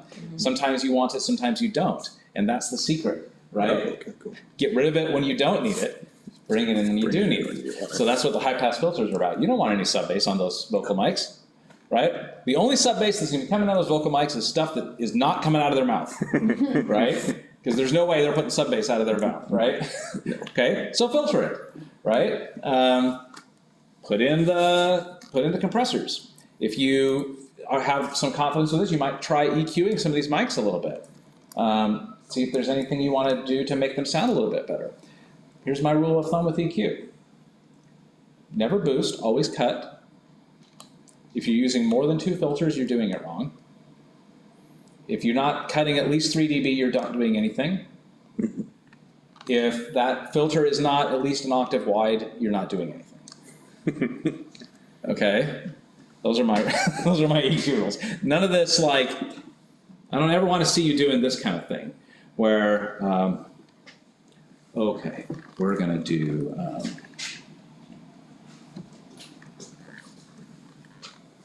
this little teeny tiny thing.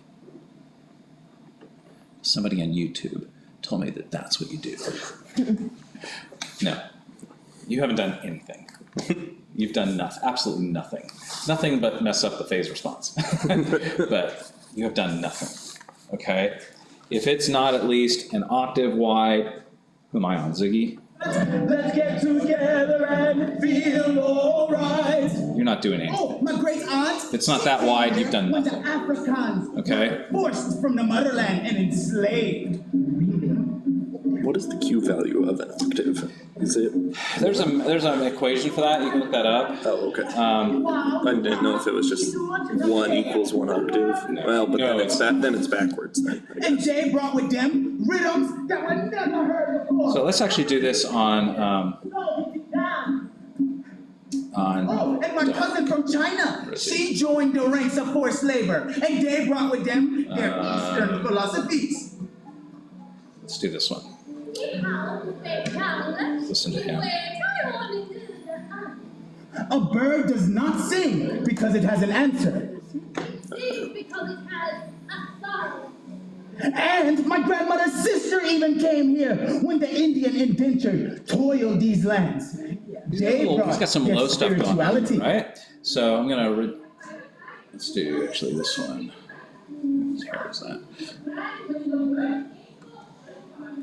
And when they found the rhythm of Let's do this as a island, shelf. man, they dance, yeah!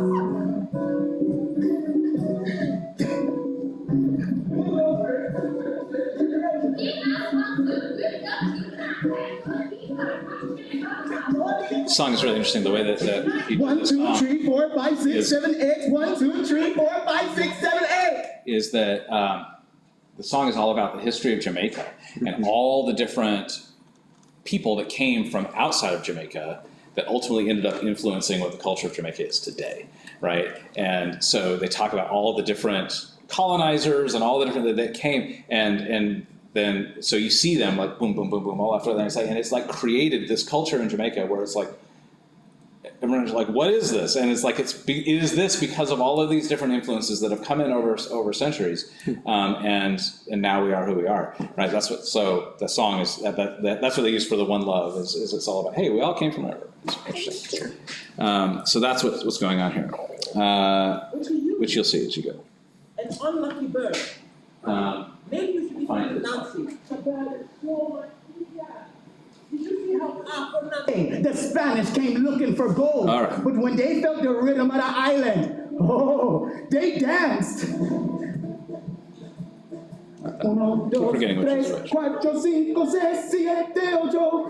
Un amor, un solo corazón. Vamos a unirnos y sentirnos mejor. Oh, and my great-grandmother, she traveled here on ships with the British colonizers. There. So instead of talking, come on. Very smart birds.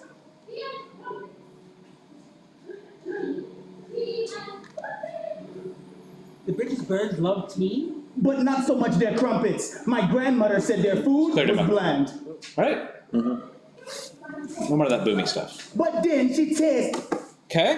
Yeah. So if you want to take some time and do that, you can do that too. Okay. Try to make it sound good. Use the reverb. Maybe reverb the band, make another reverb route it. Save your own file and save it here on the board. If you have access to a Windows computer and you want to like download the SD9 app and just save that file and go home and play with it, you can. But you can come in here.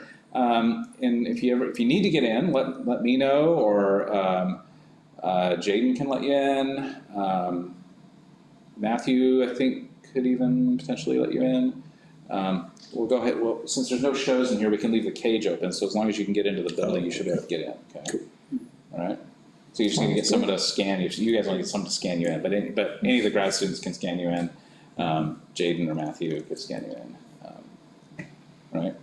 Okay. Questions? Were we going to talk about matrices today, or? Oh yes. Thank you very much. Let's talk about a matrix. So what is a matrix? Well, here is the matrix. We don't need to be staring at this anymore. Bring it up here as well. So here's the matrix. Oh, look, it's mirroring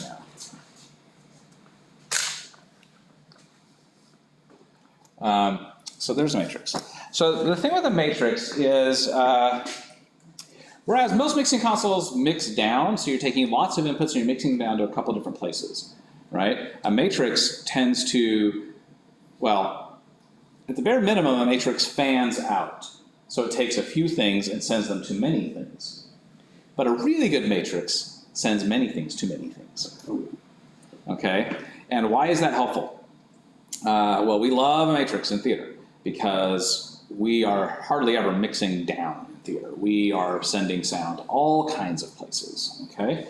And so the matrix lets you, this is a 12 by 8 matrix. 12 ins, 8 outs, okay? And you can send any combination of the 12 ins to each out. So the way I like to use this is,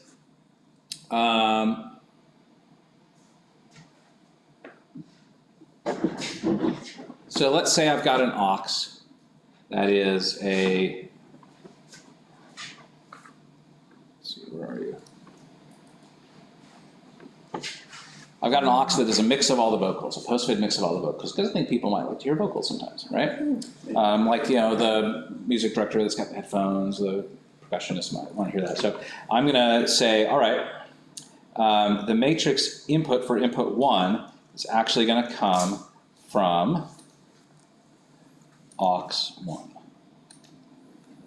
Okay? So this is the mix of aux 1, okay? And then maybe I've got this one, matrix 2, maybe that's going to be my mix of drums, okay? So that'll be my aux 2. And this will be aux 3, which will maybe be my keyboards, okay? So the idea being is that the Matrix 1 output is the thing that actually feeds the music director's headphones, okay? So I've got the matrix outputs over here. So I'd say matrix 1, okay, that feeds, that's gonna be patched to an output somewhere. One of these physical outputs that feeds a headphone amp, okay? Great. And whenever the music director says, hey, I would like more vocals, what would you rather do? Would you rather go and do a little bit more on aux 1 for every single one of these little things? Okay, a little bit more of that person, a little bit more of that. If you've got 30 wireless mics, a little bit more of that, a little bit more of that, a little bit more of that, a little bit more of that, a little bit more of that. You can go all the way right. But you could do that. That's a lot of people do that, and they waste a whole lot of time. Or you could instead just go over to the matrix and say, well, I've got the mix of vocals on aux 1 is my mix of vocals. So I'm just going to go and give music director a little bit more vocals. Okay? And then they say, music director says, oh, I'd also, drums. Okay, here are some drums. Oh, you got both of them. I got both of them going, sorry. There's some drums. Oh, I need to hear myself because I play the keyboard. Okay, great. Here's some of yourself. Oh, less drums. Okay, less drums. Oops. Right? I've got, 4 different microphones that are drums, so I want to have to go 1, 2, 3, 4, or would I rather just go a little bit of one more, right? That's what the matrix does. It's so, so powerful. I always want as many matrix channels as I can possibly get, because the recording track, the guy shows up, 5 minutes before the final dress run to do the marketing recording for all the marketing promos. And you're going to be like getting ready to do your final dress run, and this guy's going to like drop an XLR down from the balcony right above your mixing. Like, hey, can you give me a feed? Yeah. What's he want? A feed of what? Like, No. like just of your mix. Like, look. I mean, I'm mixing acoustic here. I mean, I'm mixing based on what's happening in the room, and what is going to come out of that connector is not going to be like what we're hearing. Well, it'd be a little bit of vocals, give me a little bit of the band. Great. So I always save a matrix output for the recording guy that shows up 5 minutes before the show starts. And then I can just say, all right, he's on matrix output 8, and I'll say, all right, here you go.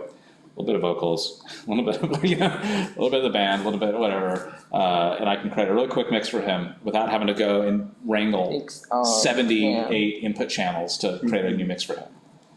Right? That makes sense. Super handy. Okay. Love me a good matrix. Cool. There's your matrix. That make sense? So the matrix inputs are usually buses, groups. I was going to say, is it kind of like a group? Okay. Well, so the inputs of the matrix tend to come from your auxes and your groups. Gotcha. Okay, and then you send them out to wherever you go. Right? They're just extra outputs on your board. What you don't want to do, some consoles let you do this. I think Digico would let you do this. You don't really want to send an input directly to a matrix. That sort of defeats the purpose. There might be some situations where you would do that, but that would be unusual. And I see a lot of students get themselves very confused very quickly when they start sending inputs directly to a matrix, because some consoles will let you do that. And Digico is one of those consoles that will let you do whatever you want. It's never going to tell you no, even if the thing you're trying to do is stupid. It's going to let you do the stupid thing if you really, really want to. It won't stop you. Wow. So there you go. There's matrix. We'll play more around with that when we do the Dimitri. Questions about that? This matrix is woefully incomplete in my opinion. They should why didn't they give me a bigger matrix? I think with the T software it gets bigger. I don't know how much bigger, but a little bit bigger. Well, I think the bigger consoles also come with a bigger matrix. They do by default, but the thing is, it's the same chip, so you could just give me a bigger matrix, right? But I think the T software for the SD9 does make the matrix bigger. I don't remember how much bigger, but still probably not big enough. And even the SD7 T matrix most people still think it's too small. Like, I remember we had a grad student come out of our programs a few years ago and went out and was like a assistant sound designer to Tony Miola for a show at Signature Theater, I think, or something. It was Mystery Reverend Drew. She was playing around with the SD7T for the first time, and it was like, and Tony was not one that had used Digico very much. He was a big cat guy. They were using the SD7 on this, so he and Adair were really struggling with this, and Adair kept texting me like, how do you make the matrix bigger on the SD7? Like, you can't. Like, is it really this small? I mean, this is a really expensive console. It's like, because I think it's like 32 channel matrix on the SD7. Sounds about right, 32 by 32. Yeah, and it's like, shouldn't it be bigger than this? Yeah, it should be bigger than this. And they were really struggling. So there's lots of other things you can use a matrix for. This is how I use it. Other people would use it to do like your Aviom or your personal monitor mixers that will feed through the matrix for similar reasons, because it's, you don't have to dial in a million things. Some people will use the matrix for delay zone processing based on where people stand on stage. So there's lots of ways to use a matrix because you can lots of things to lots of places is the way a matrix works. So it's going to be helpful for a lot of things, especially at theater. Okay, other questions? Oh, hold on. We got a few minutes if you want to come touch it. Don't be afraid. You said that EQs, you said never go post, but into filter. It was a requirement. Yep, it was there. If it's not at least one octave wide, you're not doing Gosh, I anything. can't see the screen with anything. Okay, You're not doing it. I needed that last. You mentioned that the gain knobs are the science and the amplifiers are the art. I haven't used that, no, I haven't said that yet this semester, but we did talk about, the first week, we did talk about preamps, and I did say, like, preamp, you do that and then you never touch it, yes. Oh yeah, with the analog content. The gain, the preamp is the science, the fader is the art. Put the fader anywhere you want. But the gain knob has a very specific place that it wants to be. So, by all means, in the last 30 minutes here, you just come touch it. Even if you want to look at it on the console or the computer, either way is fine. But the plan for next week is for you to come in and just take turns trying it out. So we'll have, if everyone's here, there's 1, 2, 3, who are we missing? Seth. So we'll have 5 people. So in 2.5 hours, you can each have a half hour on the board kind of thing.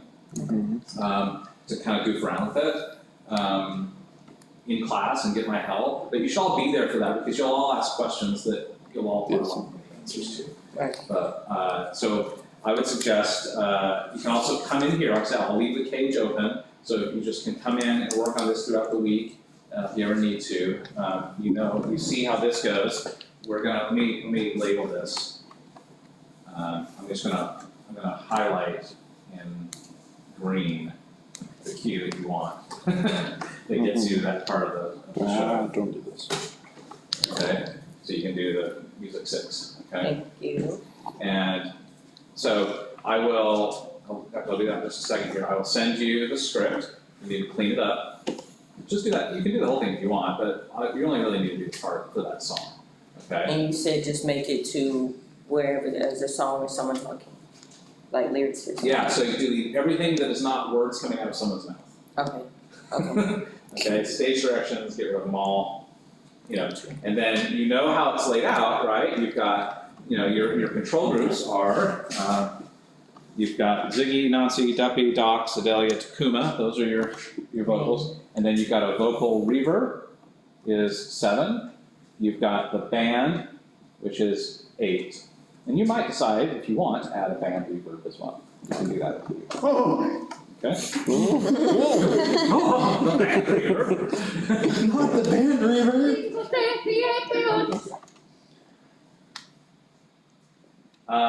But when you come to mix it for 2 weeks from now, for the project. I want you to not just have a script in front of you that tells you what to do. I also want you to have a file that you can open up that has all the stuff you've done, right? All the changes you've made and the tweaks to the EQs and the reverbs and everything. But then I also want to hear you mix it. Mix the song, right? And don't leave faders up for people who don't have words coming out of their mouth right then, right? So it's very much up, down, up, down, up, down, up, down. Practice, like figure out who says what. That'll take you some time coming in here and be like, okay, who says this part? Oh, it's this person. Okay, great. Mark that, put that number on it. And then you can practice mixing it so that only those faders are up when those people have words coming out of their mouth. Because if you leave the fader up when they don't have words coming out of their mouth, a couple things can happen. First of all, they might be off stage getting a costume change, swearing at the wardrobe crew, right? And you don't want to hear that coming out of the sound system. The other thing that can happen is they might be standing right next to that percussion player who's like shaking a tambourine right near their head, and then the tambourine's really loud. Or they could be picking up they could be standing next to one of the other actors who is currently saying something, and you're picking up that actor's mic on this other mic too, and then they mix together in a co-filter. So there's lots of things that could happen that you don't really want. So that's why you only want the faders up when they're talking. Matthew, I did a really dumb thing. Okay. And I can't figure out how I did it, maybe you know. I was trying to make the the bank screens go away, and I minimized them. And now they're gone. Oh. Do you know how to get them back? I tried restarting the app and it didn't work. Can I thought they would go down here, but they didn't. I click around for a second? Yes. Because that's the only way I know how to do anything, is just pressing buttons. Yeah, I did that, and I was like, that's my strategy as well, but didn't. Oh, you know what? Maybe. Oh, no.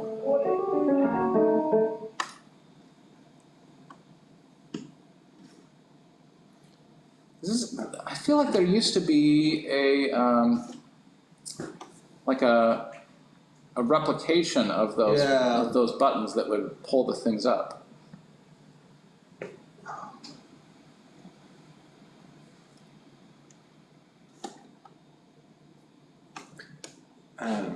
So do you want us to save our file on our own flash? 1, 2, 3, 4, 5, I would do 7, 8, 1. Do all of this?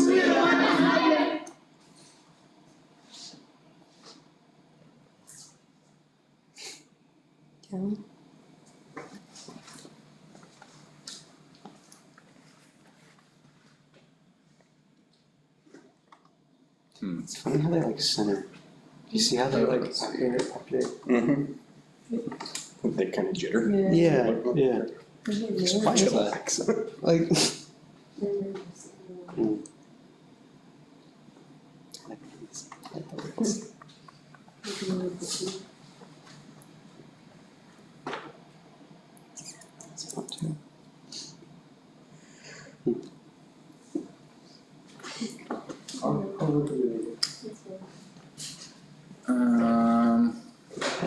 Sneak back in one for a second. Got it. This will mess your stuff up. Yeah. I'm sorry. I don't know where they went. I thought they'd go down here. I thought you could get them here, but they're not there. Yeah. Oh, sorry. Am I changing stuff for you now? No, that's fine. It moved the fader things over to here. I was going to start doing something, but then Anyway. it would mess up. Doesn't matter, because I'm not gonna leave my computer here. Yeah. So you don't need to have that. That was just for the video, but I don't know how useful that video is gonna be. Where can I find the download for the Windows app? Digico.biz. Oh, You're good. It's mirroring. Yes, because we turned on. I finally got the mirroring to work. Yeah. yeah. Sorry, what's up?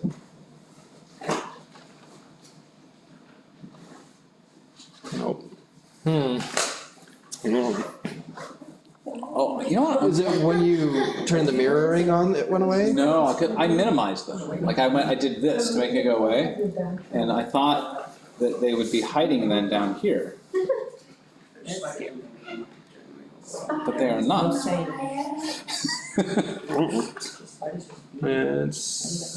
There's not like a menu bar in Windows like there is on. Hey, Winbot. But that's not big one. No, that one's big. That's the one that Yeah, no, like, Which I'll buy it back. how do I get them back? Oh. I feel like I've done this before. Yeah.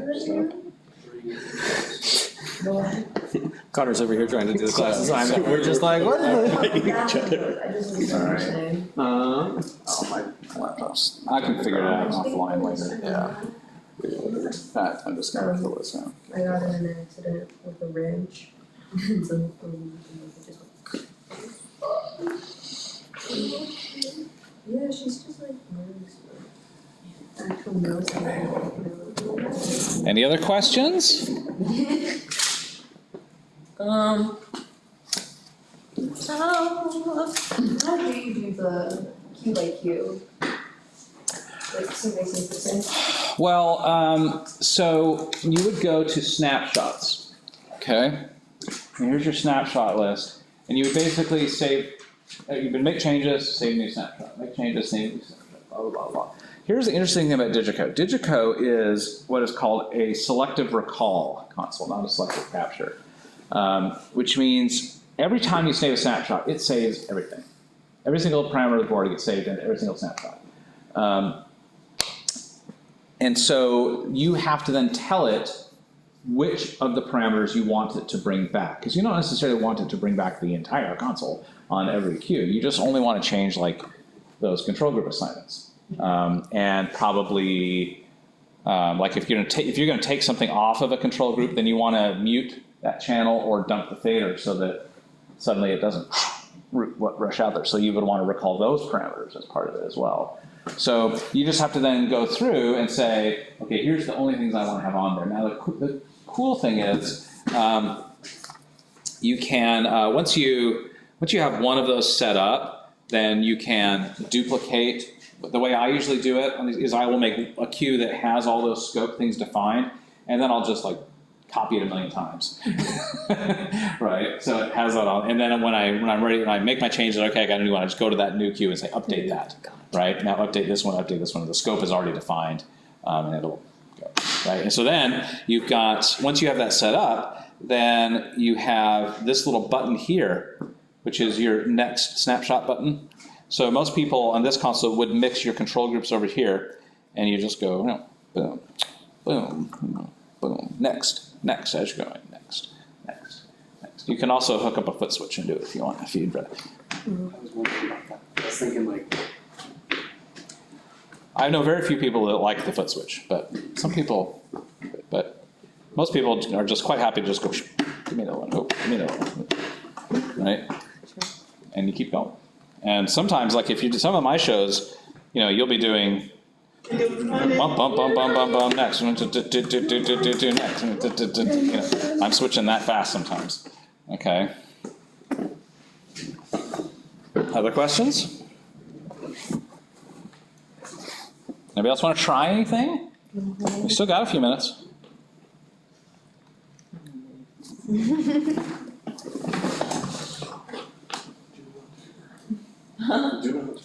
Okay, go to options. Oh, well, I've already closed it. It's late. Oh. It's got windows already. Close all of it. Go away.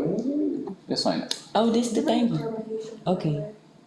It'll be options, console, default positions will start at the S. And then you have to close and reopen the offline editor. Options, console, default positions. Make it. Oh, That's it. no. Of course. And then you have Let to, me go ahead and save session. It would be fast. And then we'll I was like, how do I click? I said, oh,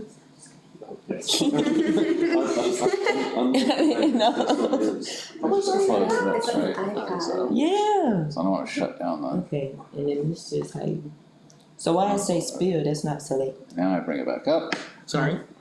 It says spill. Is that still select?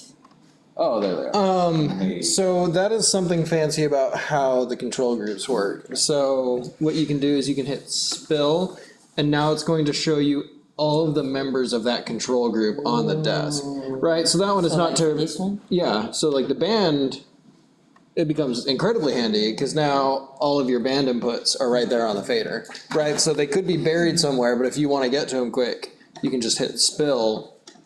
Got you. That's cool. And that goes back to your question earlier, because on the screen there, we couldn't see the whole list because Right. it's collapsed. You're like, how do you show the whole list? Well, you can't. But over here, you can do the spill and see. And it shows everything. That's cool. And then it just pushes the main ones over here. Well, Yes or no? no, This. these stay there. Oh. It's just showing you, if you just want to know what's on this one, right? And you know which one you're touching there. Got You you. can just, oh, it's these are the members, right?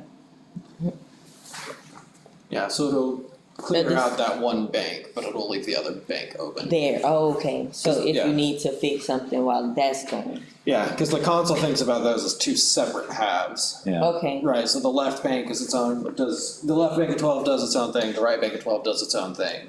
Got So I think you can set it up to spill across the entire thing. Yeah, But that has to be a very specific scenario Yeah. when you want that. Okay. It sounds like a bad time waiting to happen. yeah, but Okay. not one The that. designers messing with stuff and messes up what it So these are the oxys that we're messing with Yep. at first? I haven't done anything with them, and we don't really need them for what we're doing for this, Oh, but cool. So the groups you need, I'll show over here. So if you go over here and go to groups, we've got our vocal group and our main group, so ultimately, these set your overall levels for everything. But, so those will need to be up. But aside from that, once you get this all dialed in, then you really do everything just with control groups. And that's where like the reverb. Yep. Okay. Just wanna make sure what button does what. Yep.